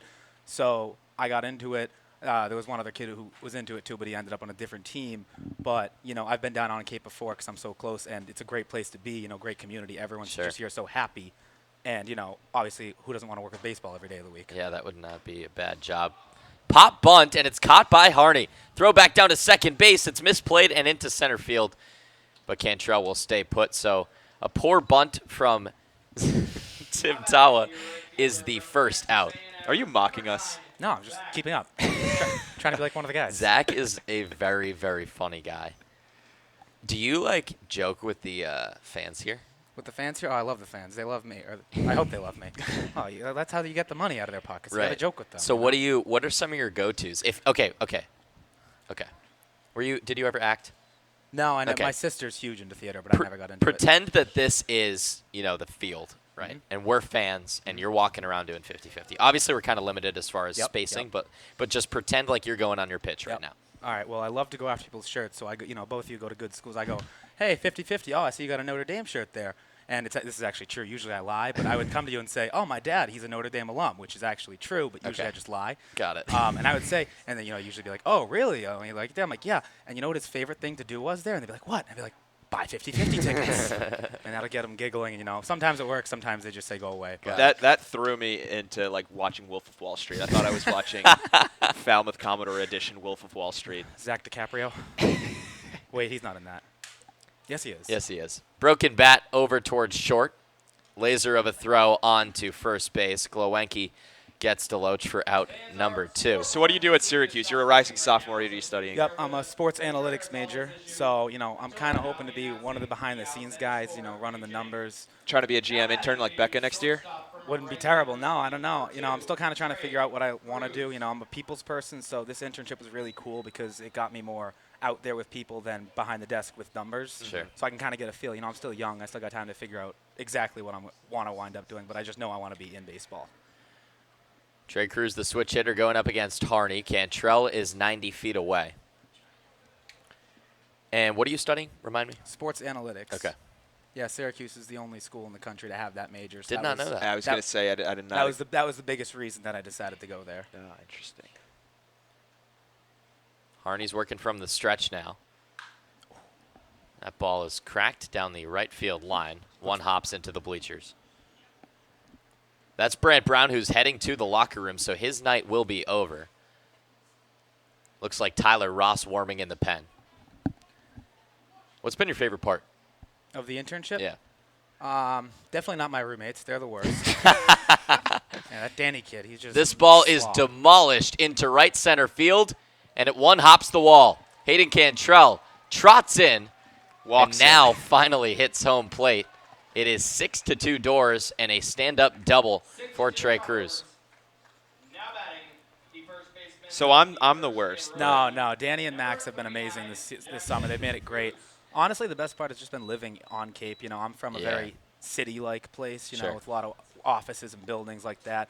Not a lot of small shops, locally family-owned, oriented. And that's kind of just the whole community around here. I've really liked that. I like that answer. Yeah, we don't get that a lot. The small town feel, close-knit community. That's exactly it, yeah. And that's something the players notice as well, coming from sometimes big campuses. Sometimes they come from small towns themselves. So Harney gets the first run tabbed to his ledger. We never got you the final line on Nick Iverson. He went 3 1/3, 5 hits, 5 runs, 4 of them earned, a walk and a strikeout. So being, out and about, you're doing different things every game. Have you been able to keep up with sort of the day-to-day of the team, and have you gotten to know some of the players? Honestly, no. That's been the biggest regret. I didn't realize just how busy I would be working a game. I rarely get a time to just sit down and even watch an inning of a game. I get to see the stat lines after who played well, check out the roster cards. I got a chance to go to the All-Star game and watch that, which was awesome. Yeah. But no, unfortunately, I haven't been able to watch much Commodores baseball. Right. You're one of the key cogs that keep it going, though. All of the interns are. That's the whole point of this day of appreciation. And what we said in Game 1, we're stretching it into a week. Mm-hmm. So if you want to come up later for another spotlight, we can possibly I want to get him to around call too. an inning because then the humor would really come out. And you watch so much baseball that, you probably can just say lines that you hear. I'd hope I have a pretty good idea. I'd have to come up with a fancy home run call, though. Jackson Coots, high hopper, and it's fielded by Morissette onto first, and a stretch from Beloso will retire the side here in the bottom of the 5th. Zach, thank you so much for joining us. We're glad we got the headset on. Thanks for having me, guys. This is and fun. have fun the rest of the summer. Thanks, guys. We will be back. It is now 6-2 Doors. Earn a bachelor's or master's degree, complete a certificate, or take a single course through the Division of Continuing Education and Graduate Studies at Curry College. Classes run days, evenings, and weekends in Milton and Plymouth. To learn more about programs in business, criminal justice, education, nursing, and more, visit curry.edu. For sales and rentals of Caterpillar machinery, generators, and marine engines, visit MiltonCat.com, your area cat dealer. Milton Cat, the Cape and Islands Caterpillar dealer, is proud to be a sponsor of today's game. Red Shirt Fridays is a national program created to acknowledge, honor, and support our troops who put themselves in harm's way to defend our freedom. In support of this program, the Cape League teams will be wearing a specially designed red jersey every Friday. Support our troops and join us by wearing red each Friday.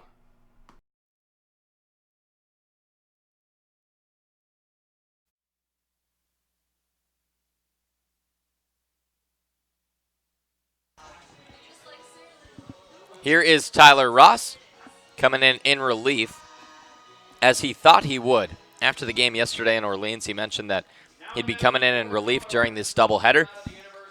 And you got to think with a 4-run lead for the Commodores, Mike Landry might want him to finish out this game.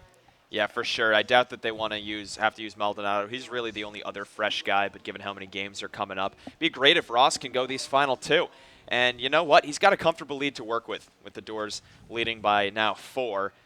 Bourne hasn't really shown that they can do too much against the Falmouth bullpen, who was very efficient in game number 1. And Tyler Ross is a pretty good pitcher himself, 1-0 record, 3.93 ERA in 5 appearances and 3 starts. And down at Alabama, yeah, he's a rising sophomore with the Crimson Tide. He was very, very solid, was their best, most highly touted recruit this year, was the number 1 right-handed pitcher coming out of the state of New Jersey, and he was probably their best pitcher as well. Only had a 1-3 record with a 4.14 ERA, but again, he was, from the get-go, the guy that they wanted to go to, that they wanted to kind of build their program around. Commodores lead 6-2. They're out hitting Bourne 8-6. Just 1 error for the Braves, none for the Falmouth Commodores. 6 outs away from what would be tied with their longest winning streak in team history.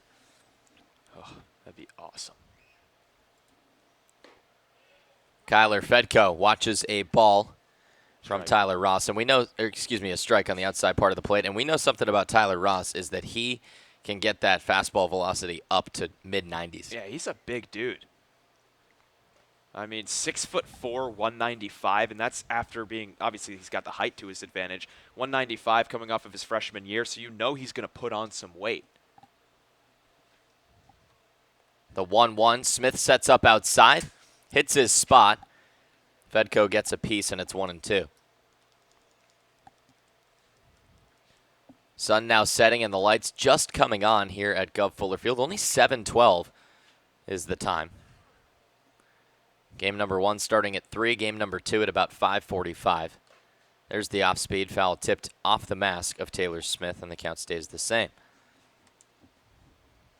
Maldonado will head out to the bullpen and get loose just in case they need him.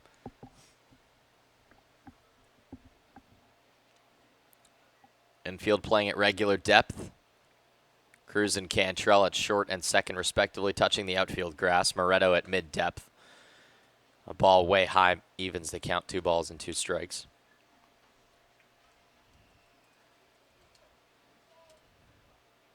Ross from Middletown, New Jersey. Went to Middletown North. His parents were up a couple times this summer. There's the off-speed, swung on and missed, strike 3. Tyler Ross's first appearance on the mound since July 11th, and he gets a strikeout in the first batter he faces. I love that pitch, too.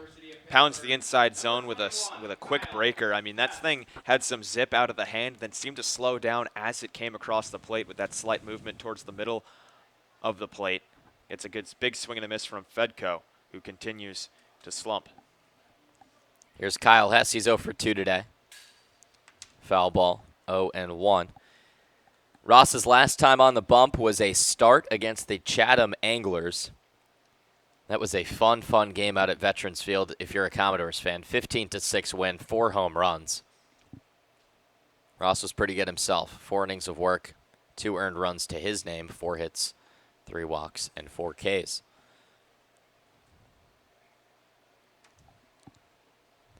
Ball skips low to make it 1-1 to the designated hitter. Strike number 2 at the belt. Man, this middle to lower third of the lineup for Bourne has really not been able to do much. They're hitless between 5, 6, 7, and 8. Hess being the 8 guy who's 0 for 2. Here's a ball into center field. Tawa can't field it, and it hops right in front of him. He gets it in his bare hand, but a single for Kyle Hess. So just like that, Hess breaks out of the funk for the middle of the lineup, but not really much great contact on it either. It was a definite bloop hit. Tawa just not quick enough to reel that one in. Now Giovanni DiGiacomo, who had a single to start off the 5th inning, came around to score the second run of Game 2 for Bourne. He's up with 1 out and 1 on. Brant Brown's final line in his first start, 5 innings of work, 6 hits, 2 earned runs, 2 walks, and no strikeouts. A ball striked in the dirt. Moves Hess over towards second base. That'll be a wild pitch.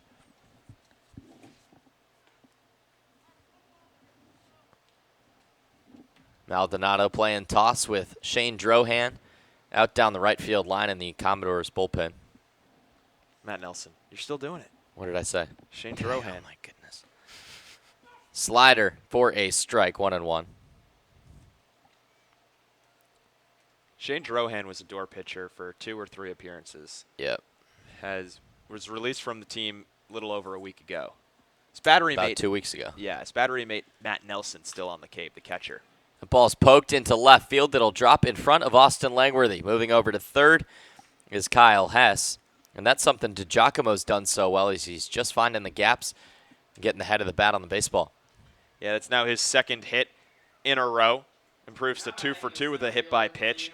Runners are on the corners for Bourne, and Tyler Ross hasn't really made too many mistakes. Those were some good pitches and bloop hits from both Hess and DiGiacomo. It's like, what are you going to do? You're not really being burned at all.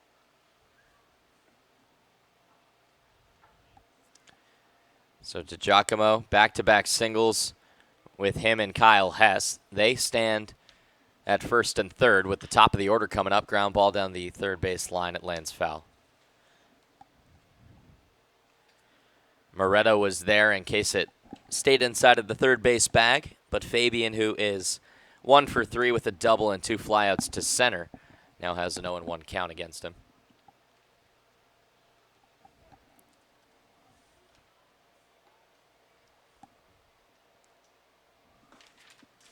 There's a ball outside. Judd's a big RBI guy, 13 ribbies on the summer, towards the top in Bourne's metrics, but he's only got 1 RBI in his last 7 games played. I'm sure he's itching to send his man at third, Hess, home. There's another ball away from Tyler Ross. 2-1 the count. Judd Fabian struck out swinging to end game number 1. That was against his teammate Austin Langworthy, who notched up his second save of the summer.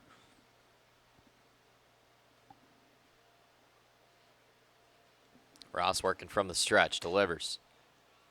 Just away, 3-1.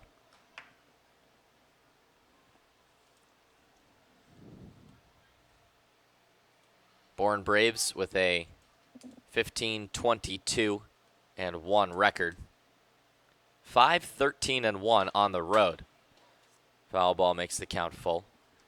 Speaking of the, go ahead. I was just going to finish off 8-11-1 versus the West Division. And speaking of that record, you might think that shouldn't be good enough for the playoffs. It is. Right. They've locked up a playoff spot. All 4 teams in the West locked up playoff spots before anybody in the East. First team to secure playoffs in the East was Chatham. That just happened earlier today. High fly ball will mosey foul. And the reason that 4 teams in the West have already locked it up is because of the Hyannis Harbor Hawks. Plain and simple, a 7-29-1 record. They have just 7 games left. Any of those against Falmouth? 2. Nice. Sorry, Hyannis. Doors are 2-1-1 against their foes from McKeon Park. There's the 3-2, lunged at and poked foul. Fabian working a good at-bat. But that's something you see is usually the 4 seed, sometimes the 3 seed if it's a really off year, will make the playoffs in the Cape League just because, only 2 teams miss the playoffs. Right, and I mean the Western Division is usually you don't have one team that is that far behind everybody, but it's definitely not unusual that there's one team that is pretty far behind. DiGiacomo was running on the pitch. He doesn't have to slide into second because it's a walk issued by Judd Fabian. Bases loaded and just one out. Xavier Warren, who's 0 for 3 today, some might say he is due after going 3 for 4 in game 1. And he's gotten good contact as well. Sharp liner his first time up. His second time up was another line drive to short at Trey Cruz. That one came off the end of the bat, so that's why it hung up, and it was slow enough for Cruz to get on over. Also flew out in the 5th. So you're right, I'm expecting him to break out at some point. 2 lineouts to short and a fly out to left. Ross starts with off speed to the switch hitting third baseman. It's a strike on the inside part of the plate. And I'm surprised Landry didn't come out to talk to him. I thought the same. Issued a walk with runners on the corners after a long at-bat from Judd Fabian. Second pitch, swung on and missed, and that's a big 2 strikes from Tyler Ross. And Warren probably swinging at 2 balls, honestly. That one especially was well below his knees, bounced off the plate, and he went lunging at it. He seems very eager to get himself a hit as well, because he had 3 hits in game 1, has no hits in game 2. So he's jonesing for one as the bases loaded, but just got a little too over anxious. First team All-MAC going up against the SEC pitcher. He went with the same pitch, tried to get a swing, but Warren thought better of it.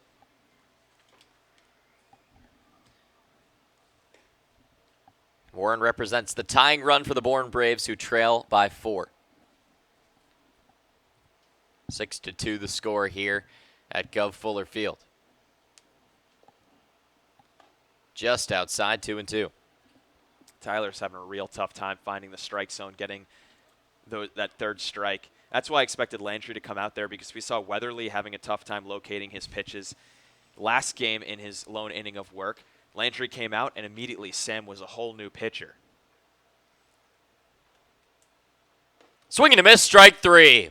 He went off speed, and Warren swung through it. 2 down, and the bases still loaded. Great pitch from Tyler. I looked like a changeup, honestly. Had some zip out of the hand. All of a sudden bottomed out on him. And Warren, there's not much you can be upset at. Honestly, he just beat you. Great, great pitch from Ross. Mike Landry will now come out and talk to Tyler Ross. Maybe a batter after we thought. Aiden Maldonado looks ready to come into the game, and the flash down to the righty from Illinois make the pitching change. I do want to go back to your point about Sam Weatherly. I was talking to Mike Landry between games because for those watching, Weatherly had issued 8 straight balls, walked the first 2 batters he'd faced. Landry come out for a mound visit. I said, what'd you say to him? Because after that, we saw a strikeout and a flyout. 3 pitches. And Landry said, oh, well, you know, that's between me and the pitcher. He was kind of joking around, and I said, no, seriously, like, what'd you say? He said, I said throw bleep strikes. Sometimes you need a little tough love. And Weatherly said, okay. And you know what he did? He threw strikes and got 2 outs on the next 4 pitches. It's the Aiden Maldonado technique. Just Right. throw it down the middle. It's Right. tough to hit the baseball anyway. And that's what Weatherly did. He kind of just attacked the very next pitch, the very next hitter, got 3 swinging strikes out of him. Can't ask for much more than that. And I think Weatherly kind of regained his composure and thought to himself, why am I trying to be so cute with some of these pitches? Let me just buckle down and, you know, be the pitcher I know I am. Now Brendan Rivoli will go up against Aiden Maldonado. We'll keep it here during this pitching change, as Maldonado, our most recent guest in the booth as far as 50-50 players, is a funny guy when he's off the field, but he says once he's on the mound, he is all jokes aside and is in the zone. Yeah, and he's been in the zone and locked in all summer long. A 2-1 record with a 3.85 ERA. This will be his 9th appearance. Has 1 save as well. And the most impressive thing, which we harp on it every time he comes up to the mound, and definitely deserves to be harped on, 23 Ks in 14 innings of work compared to only 5 walks. And the reason that we like to talk about that a lot is because that pales in comparison, or I guess his spring stats pale in comparison to his summer stats, when in 26 innings of work as a freshman at Illinois, he walked 30 batters and only struck out 23, so had a poor strikeout to walk ratio and has completely turned that on its head this year. We saw it his last time out at Brewster on July 22nd, went 2 innings, allowed 1 hit, and struck out 4. Maldonado Flashing into his new catcher, Taylor Smith. We'll dig in and we'll have to pitch from the stretch. We'll walk you through what's happened here in the top of the 6th inning. Ross started out with a strikeout against Kyler Fedko, looking really good. Gives up a single to Kyle Hess. Another single to DiGiacomo, which was a great piece of hitting into the opposite field and left. Then a walk issued to Judd Fabian. A big strikeout against the two-hitter Xavier Warren. So now 2 down and the bases loaded. And if the Doors can get out of this inning again, not allowing any runs, that'd be so clutch. In Game 1, we saw them strand a ton of Braves on the base paths, 7 in total in 7 innings. Didn't help Bourne with their own measly 2-run output. And then this ball game so far, they've stranded 7 in 5, and if they strand these 3, it would be double digits in only 6 innings. Yep. So Bourne definitely not helping their own case, racking up a good amount of hits. I mean, they've matched Falmouth in hits with 8, but just not getting them with guys on base. And maybe the biggest difference in this game was the 3-run bomb for Steven Moretto. Aiden Maldonado with a 3.86 ERA and 23 Ks steps onto the mound. First pitch swinging is Brendan Rivoli. It's fouled into the chest protector of the catcher. University of Illinois Champaign, number 41, Aiden Maldonado. All they need is 1 out, play at any base. Harvey Shapiro, coaching third base, the manager for Bourne, looks on, hoping that his team can move to 3-2 against the Falmouth Commodores. Jeff Trundy's squad, on the other hand, looking to keep this historic winning streak going. It's at 10. They won 11. The 0-1. Line drive, flare shot into left field. 1 run will score. Coming around from second is DiGiacomo. It is a 6-4 ball game after a 2 RBI single from Rivoli. And that was some great contact that we saw from Brendan Rivoli. Got an outside pitch breaking that way, just went with where it was going. And we've got 2 runners in scoring position with 2 outs. There's not much you have to do. You don't need a grand slam or anything. You can chip away with a single like that one. And Hess and DiGiacomo, the 2 guys who scored, they got on with bloop hits themselves. So a lot of times they say you just need a bloop and a blast. Well, this time for Bourne, they get a bloop and a line. How about Jimmy Gluenke? Maybe the hottest bat on this team. Sack fly and 2 doubles. Starts off his 4th at-bat with a foul ball into the parking lot out to our right.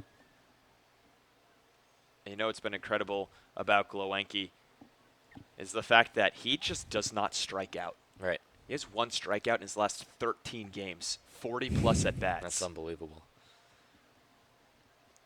It's the cleanup man who plays his ball at Dallas Baptist. Lunges and fouls 1 away. It's 0-2.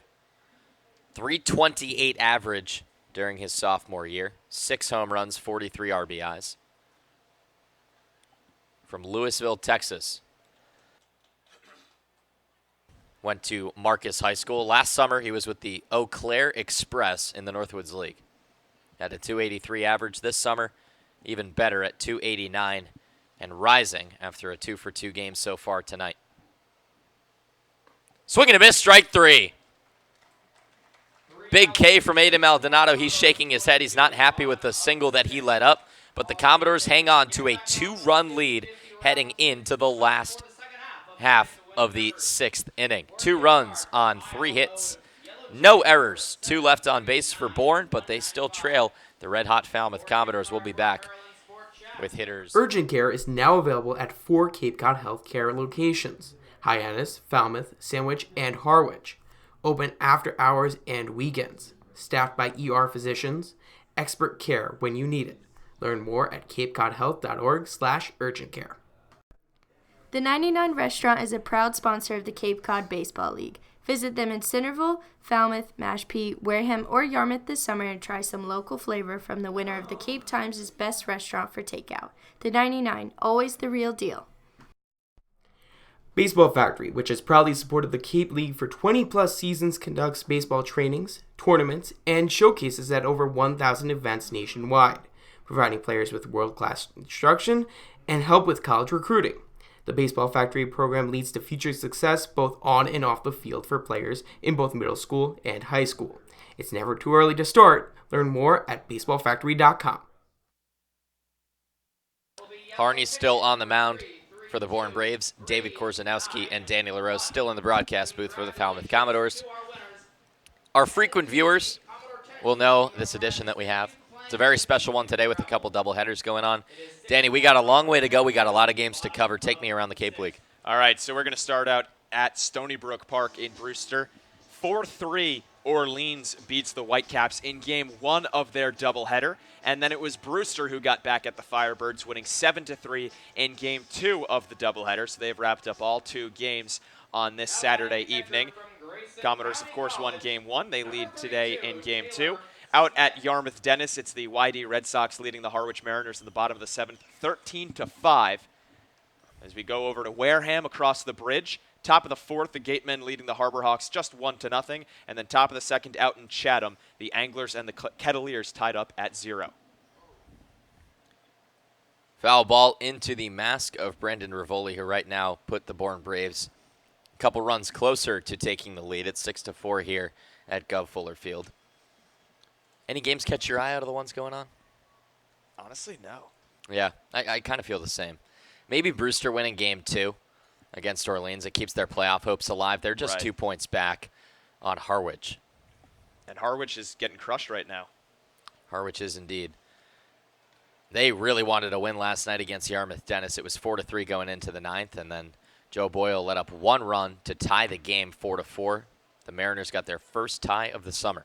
You know what I'm keeping an eye on, actually? What's that? Is Wareham Hyannis. Okay. The fact that it's only 1-0 in the 4th inning, and we know Hyannis' pitching just is terrible compared to everybody else's. They're like four-hole, ERA runs, points. yeah. It runs worse than everybody else. And Wareham having the best hitting team on the Cape, but it's only 1-0 Gatemen. So if Hyannis can somehow win that ball game, Falmouth would be 7 points ahead of the Gatemen and securely in first place.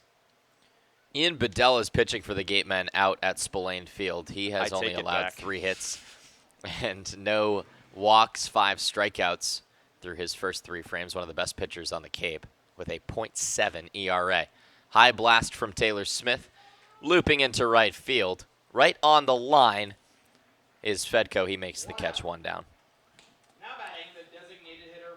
But I agree with you because, Danny, Wareham's offense is slumping.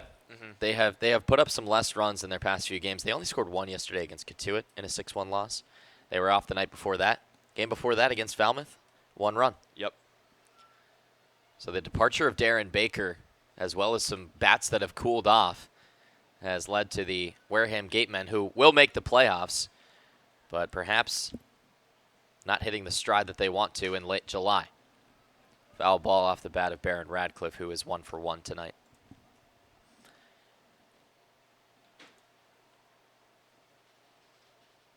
Chatham Anglers and the Falmouth Commodores with the 2 best records on the Cape. Chatham has played 1 more game than Falmouth, but after this game tonight, well, actually, Chatham's playing again, so they'll still have a game at hand on Chatham, will the Commodores. Second pitch is high cheese. Radcliffe fans on it. It's 0-2. Again, Chatham, with that great record, only secured a playoff spot like 3 hours ago. Right. That's how close the East is.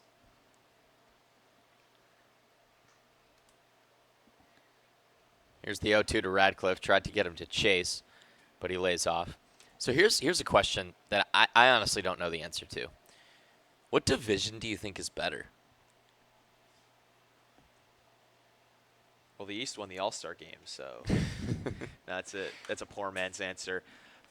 We obviously see a ton of the West, so I can't give a totally accurate answer. It's gonna. I see so many good players in the Western Division, and we don't get to see the East as much. It's a tough one. I'm gonna go with the East just because. I was gonna say the East too, because from 1 to 5, I think they're a lot more competitive. Whereas in the West, you have 1 through 4 are all pretty competitive. Right. But I think Hyannis kind of just brings them down. And you look at the stat lines too. You've got Harwich and Orleans, who are like 1st and 2nd, trading back 1st and 2nd in team pitching, ERA. Yeah. You've got one of the best hitting teams in YD. Chatham has, every year they have an all-star team, and they've got so many points in a really tough division. Because if you look at the past couple years as a ball misses outside to Baron Radcliffe, it's been clear-cut which division was better. Last year, it was most definitely the West. Yeah.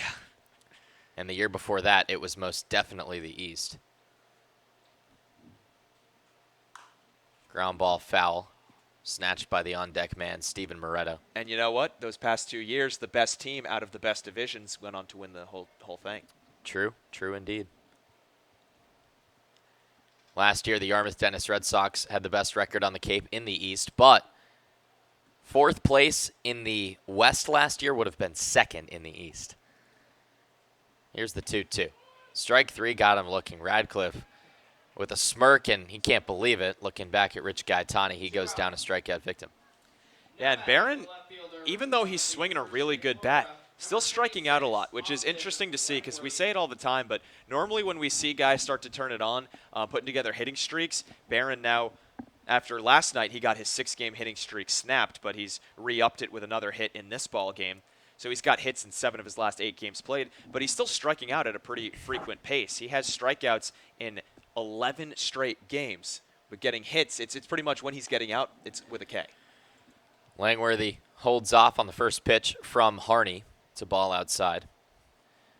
Going back to one last point about 2 years ago in the Cape League, Falmouth Commodores won the West Division. They would have been third in the East. That was the last time that Jeff Trundy has won a regular season division title. Falmouth Commodores have the longest postseason drought on the Cape. They haven't won it all since 1980. This team is special, but still a long way to go.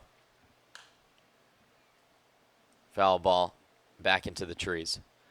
That's definitely the vibe that you get, is that this team is special. There's something palpable about this squad. They get along so well, and the thing is, we said all those things about last year's team. Only thing is, this year's team is putting together even more wins. Right. So last year's team were boys. They were loving it. They were one of those few teams that wanted to be here for the long haul, but they still came in third in the Western Division. They were red hot in the month of July, then this team, I mean, they're red hot in the month of July, and they've won 11 straight, so or 10 straight. I can't get ahead of myself. Falmouth last year, 24-19-1 for 49 points. Third place in the Western Division.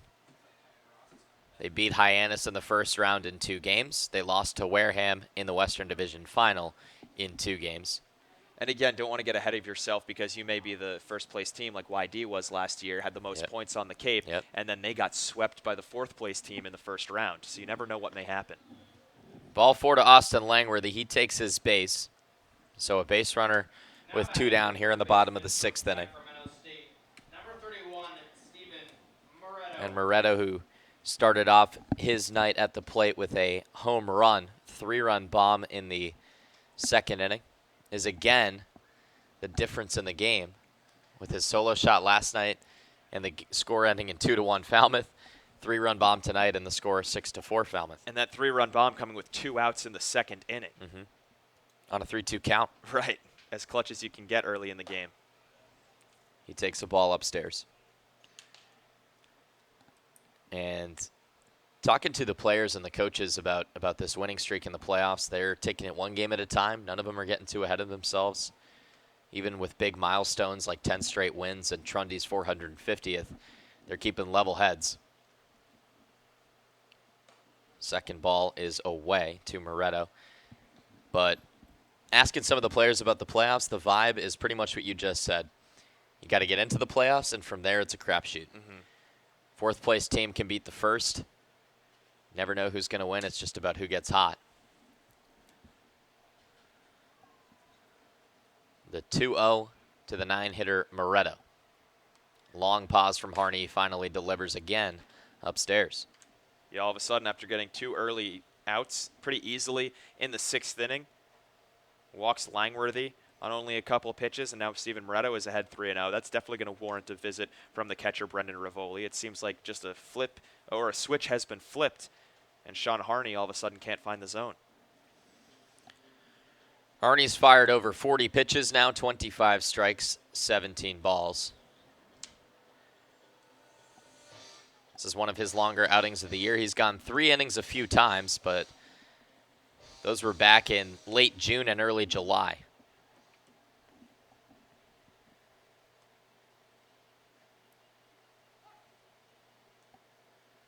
He's the second pitcher to go for Bourne and the only one really warming up. There is a Bourne reliever throwing the ball up and down in his hand should this base runner get on. There's a strike, 3-1.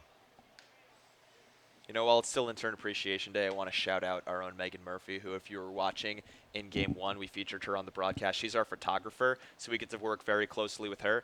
She sang the best rendition of the national anthem we have heard all summer long. She was in an a cappella group as a kid, and she still has the pipes to show for it. She really did a great job with the national anthem before Game 2. Great team of interns. It takes a village, as we have general manager interns, game day operations interns, broadcast and media interns, hospitality interns, training interns, all of them unpaid here with the Falmouth Commodores. Well, no, seriously. All that free labor, though. Seriously. I mean, it is a huge sacrifice for these interns as ball 4 misses outside. You know, in a big way, they give of themselves, and the Commodores give back. Don't get me wrong. It's great experience, and it exposes you to great people and really great professional experience, but it's a lot of hard work that we put in. Oh, yeah. And I think everyone who works with the Doors and around the Cape League, especially here in Falmouth, would say that it's all worth it. And you get to see our faces all the time, get to hear from us. We get a lot of compliments from players' parents who come in and say thanks for all your hard work, but also goes out to everybody else, too, who they don't get to see. I mean, it's more than us two, that's for sure. Yeah. If you're following our social media, that's Haley Blitch. If you're keeping up with the interviews, that's our very own Katie Florio, our sideline reporter. Maxwell Trank, our great producer. And Jamie Miller, who was here earlier in the year, and web reporter. Max does 2 jobs. He produces our games, and then after the game, he's clacking away, typing up the game recaps and writing feature stories like the one on Matt Nelson that just came out on his relationship with the late Roy Halladay. Videographer Severin Lavenstein, photographer Megan Murphy, and that's just our media team. I mean, that's just 8 media interns, and then there's another 10 to 12 who are game day operations, 2 more with hospitality, 1 athletic training, and about 5 who work for our very great general manager, Chris Fitzgerald. Ball number 2 misses outside to Cantrell, and Harney continues to have trouble finding the strike zone.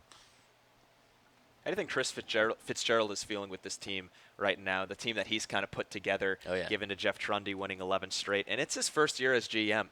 Doesn't seem to have been much of a learning curve for him. He has put together a great squad. Strategy right now for the Falmouth Commodores is just keep the bat on your shoulders. Yeah. Another 3-ball count from Harney. It's 3-1 to Cantrell. And Hayden's been walking a ton lately. Entered the day 6 walks in his last 4 games played. Didn't walk in game 1, but he had 3 hits.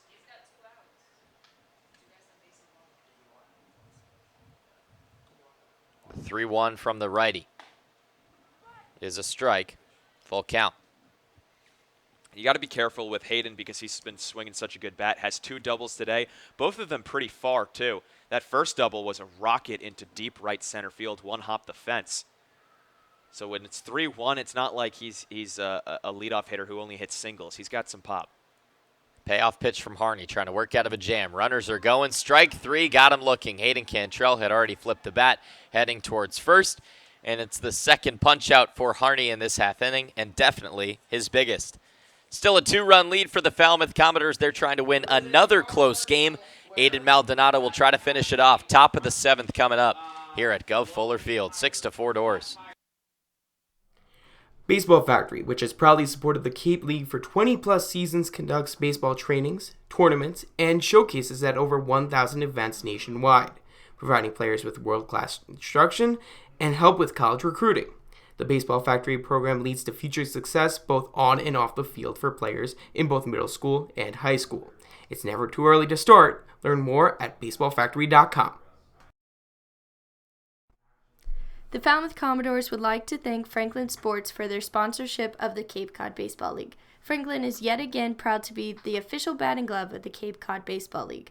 Throughout the summer, all 10 Cape League teams are wearing their own custom team batting gloves, courtesy of Franklin Sports. To order your favorite team's design or to create your own, visit franklinsports.com/custom. Enter code CCBL20 for 20% off your purchase. From Cape Cod to the major leagues, only the best hitters in baseball wear Franklin gloves. Urgent care is now available at 4 Cape Cod healthcare locations. Hyannis, Falmouth, Sandwich, and Harwich. Open after hours and weekends. Staffed by ER physicians. Expert care when you need it. Learn more at capecodhealth.org/urgent care. For sales and rentals of Caterpillar machinery, generators, and marine engines, visit MiltonCat.com, your area cat dealer. Milton Cat, the Cape and Islands Caterpillar dealer, is proud to be a sponsor of today's game.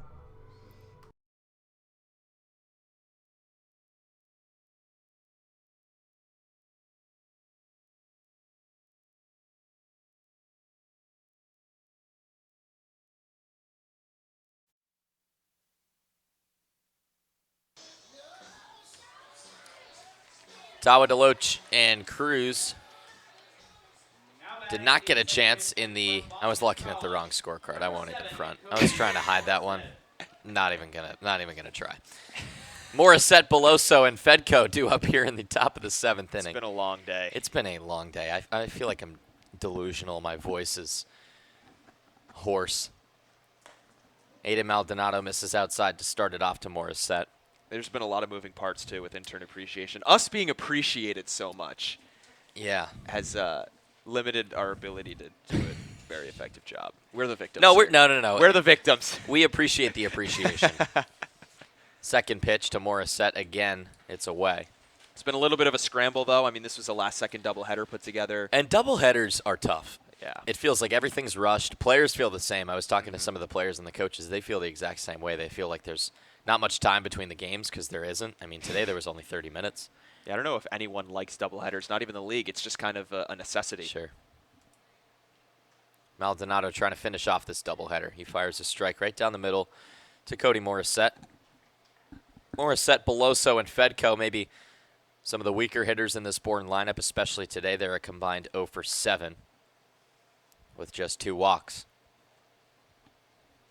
Maldonado exhales and delivers a strike.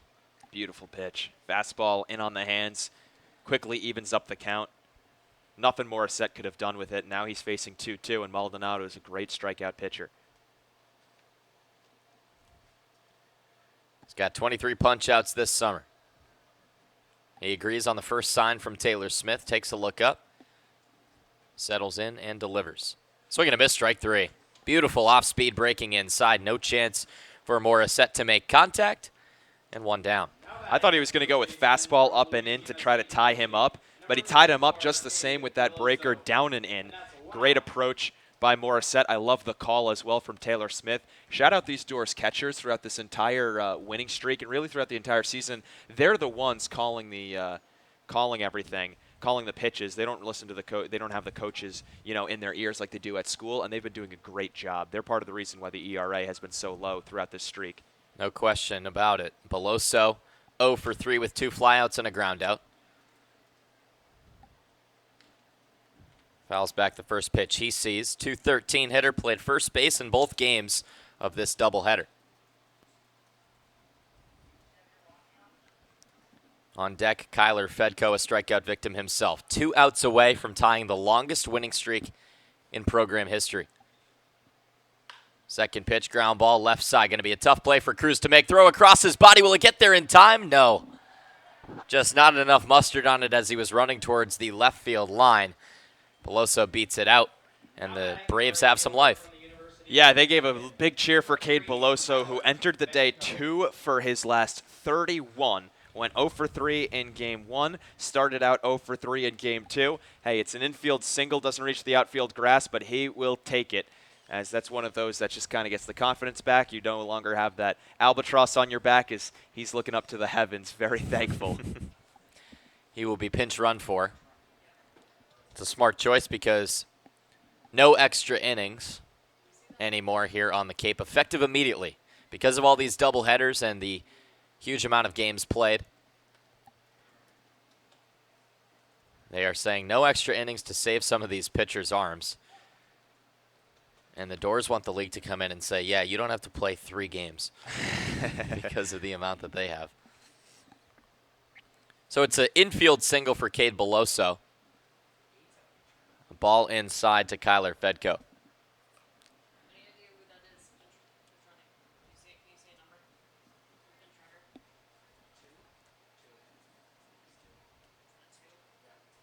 Pinch running for the Bourne Braves is Jake McKenzie from Fordham.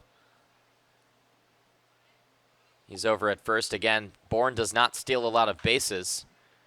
Sharp ground ball, well foul. Running at first base for the Braves, a junior out of Fordham University, number 2, Jake McKenzie. 1-1 now, the count to Maldonado. A very funny guest that we had up here in the booth a couple games ago. He's now out on the mound trying to get a save. Tyler Ross pitched just 2/3 of an inning. Was tabbed with those 2 runs.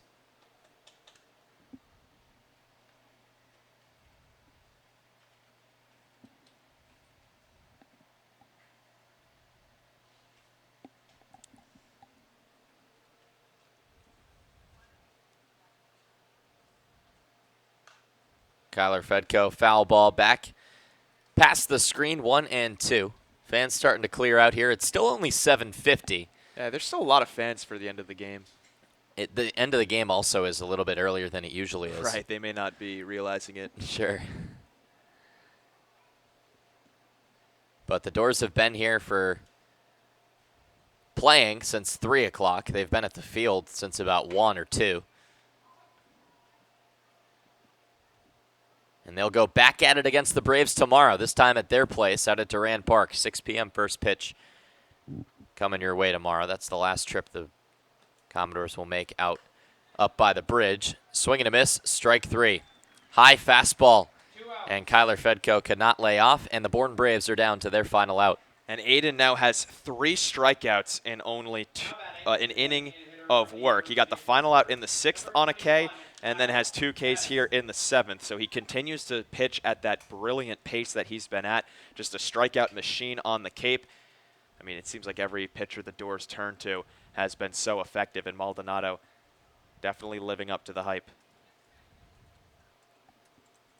1 out away from 11 straight wins. Check swing. Yes, he did. Did he go around? No, he did not, says the third base ump, Jason Klump. Close one. Kyle Hess is the last hope for the Braves. He's still the tying run.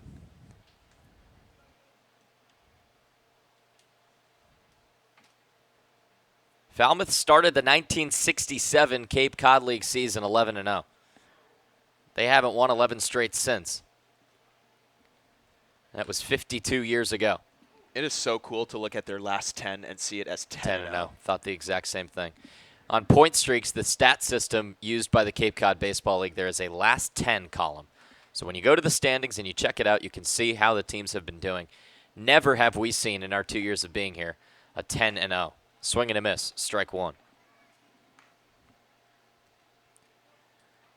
Chatham's putting together a great run right now. They've won 9 of their last 10, and then they won game 1 today. So they've won 10 of their last 11. Still not good. Not even as good. That's just how good the Doors have been.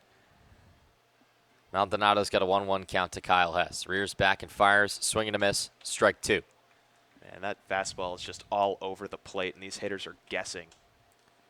1-2 the count. 2 down, a runner on first. July 14th, the last time the Commodores came up on the losing end of a game. Almost 2 weeks ago to the day.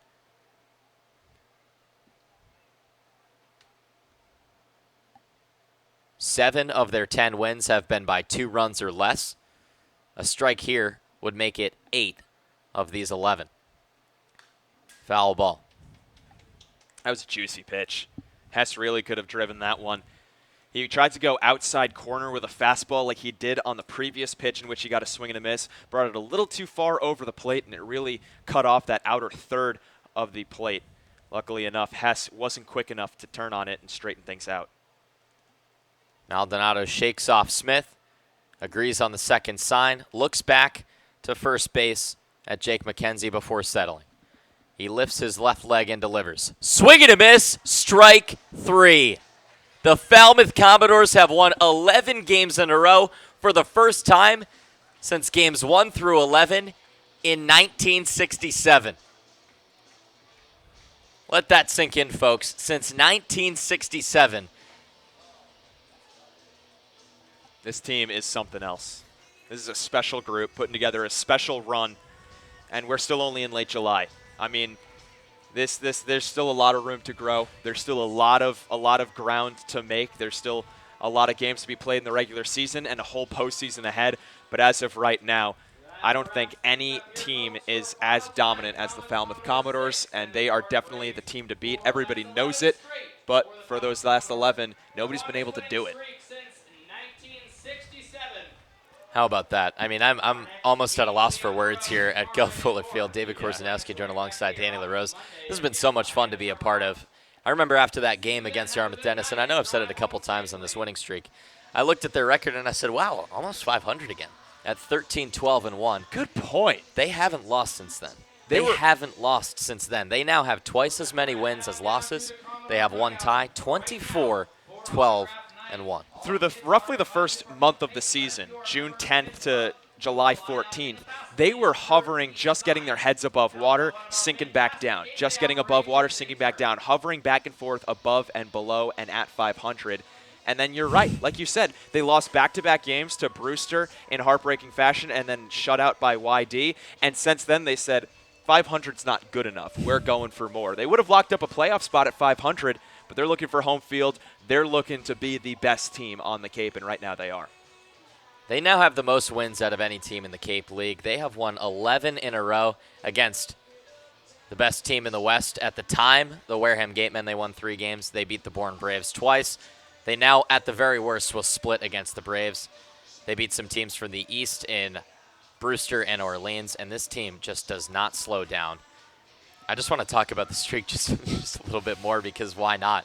I mean, this is now the so point streak, which is the stat system, started in 2008. This is now the longest winning streak on the Cape in that era. Pretty much the last decade and some change. Yep. It's the longest winning streak. It is an even quarter of the season that they have won consecutively.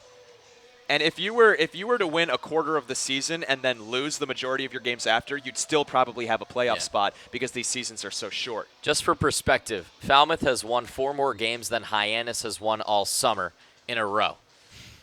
With 11 straight, that's 4 less wins than Bourne has all summer. That's 6 less wins than Brewster has all summer. Again, these coming consecutively. 24-12-1. Let's talk about this game a little bit. Pitching, maybe not as dominant as we've seen it in the past, but Brown puts together a solid first start. Ross flounders a little bit, but Maldonado comes in and gets a save. It's pretty much the first time, and I might be just coming up with this, but I think it's really the first time through this entire stretch that the pitching staff has let up more than 5 runs. Yeah. Or more than three or four runs, because they end up winning 6-4, but it's when the bats come alive again. So whenever one part of the game falters even a little bit, the other part picks them up. And this time it was the bats. We've seen it's been the pitching for the most part, but today the offense was alive. Steven Moretto with another home run, a 3-run bomb. Hayden Cantrell has been hitting at a ridiculous pace, 6 hits in his last 3 games played. We saw Zach DeLoach get back on the grind in game 1 with 3 more hits of his own, racked up a couple of RBIs as well. This team is starting to really come together again offensively. We saw it waver a little bit. The team kept winning because the pitching was so good, but now they're reforming offensively because, again, 2 weeks is a long time on the Cape. You'll go through slumps and come out of those slumps in those 2 weeks, and some of these guys have. Now, Danny, I want to ask you, in the games that you saw today, who are 2 players that caught your eye and really stood out for Falmouth? Absolutely Hayden Cantrell. 3 hits and an RBI in game 1. 2 doubles in game 2, coming home to score on both of them. That is huge for Falmouth to have their leadoff man getting on base so constantly because, again, he's got speed, he can steal bases, and he's got a good bat too. So if he can get guys in front of him, he can rack up more RBIs as well. And again, I think, I don't know, it's kind of a tie between Zach DeLoach and Steven Moretto. DeLoach had a big 2-run double in the first inning of game 1, but Steven Moretto really was the difference maker in game 2 with that 3-run home run, coming with 2 outs, coming with 2 strikes, an entire 2-out rally put together in that second. And Moretto, who is a guy who was really down in the dumps for the past couple of weeks, comes out of it in full force last night with a home run, and tonight as well. He seems like a guy who's really turned the page. The Falmouth Commodores win their 11th game in a row. Brant Brown, the starting pitcher, gets his second win, moves to 2-0. Nick Iverson gets the loss. It's his first decision of the summer in the loss to the Falmouth Commodores here. He is 0-1. Falmouth Commodores 24-12-1 on the summer. Bourne Braves 15-23-1. Getting the save as well as Aiden Maldonado. That's his first of the summer. For our entire staff here with the Falmouth Commodores, for all of the interns who make this happen on Intern Appreciation Night, I'm David Korzanowski, joined alongside my producer Maxwell Trink, my fellow broadcast partner. 2 years now running with this guy, and we're having the time of our lives right now. Danny LaRose, Katie Florio, our sideline reporter, and all of the interns who came on, were featured, and the ones who were not. Thank you for joining us and being a part of this special team and this special run. 11 straight. They'll try to make it 12 tomorrow. 6 p.m. first pitch at Bourne. We'll see you then.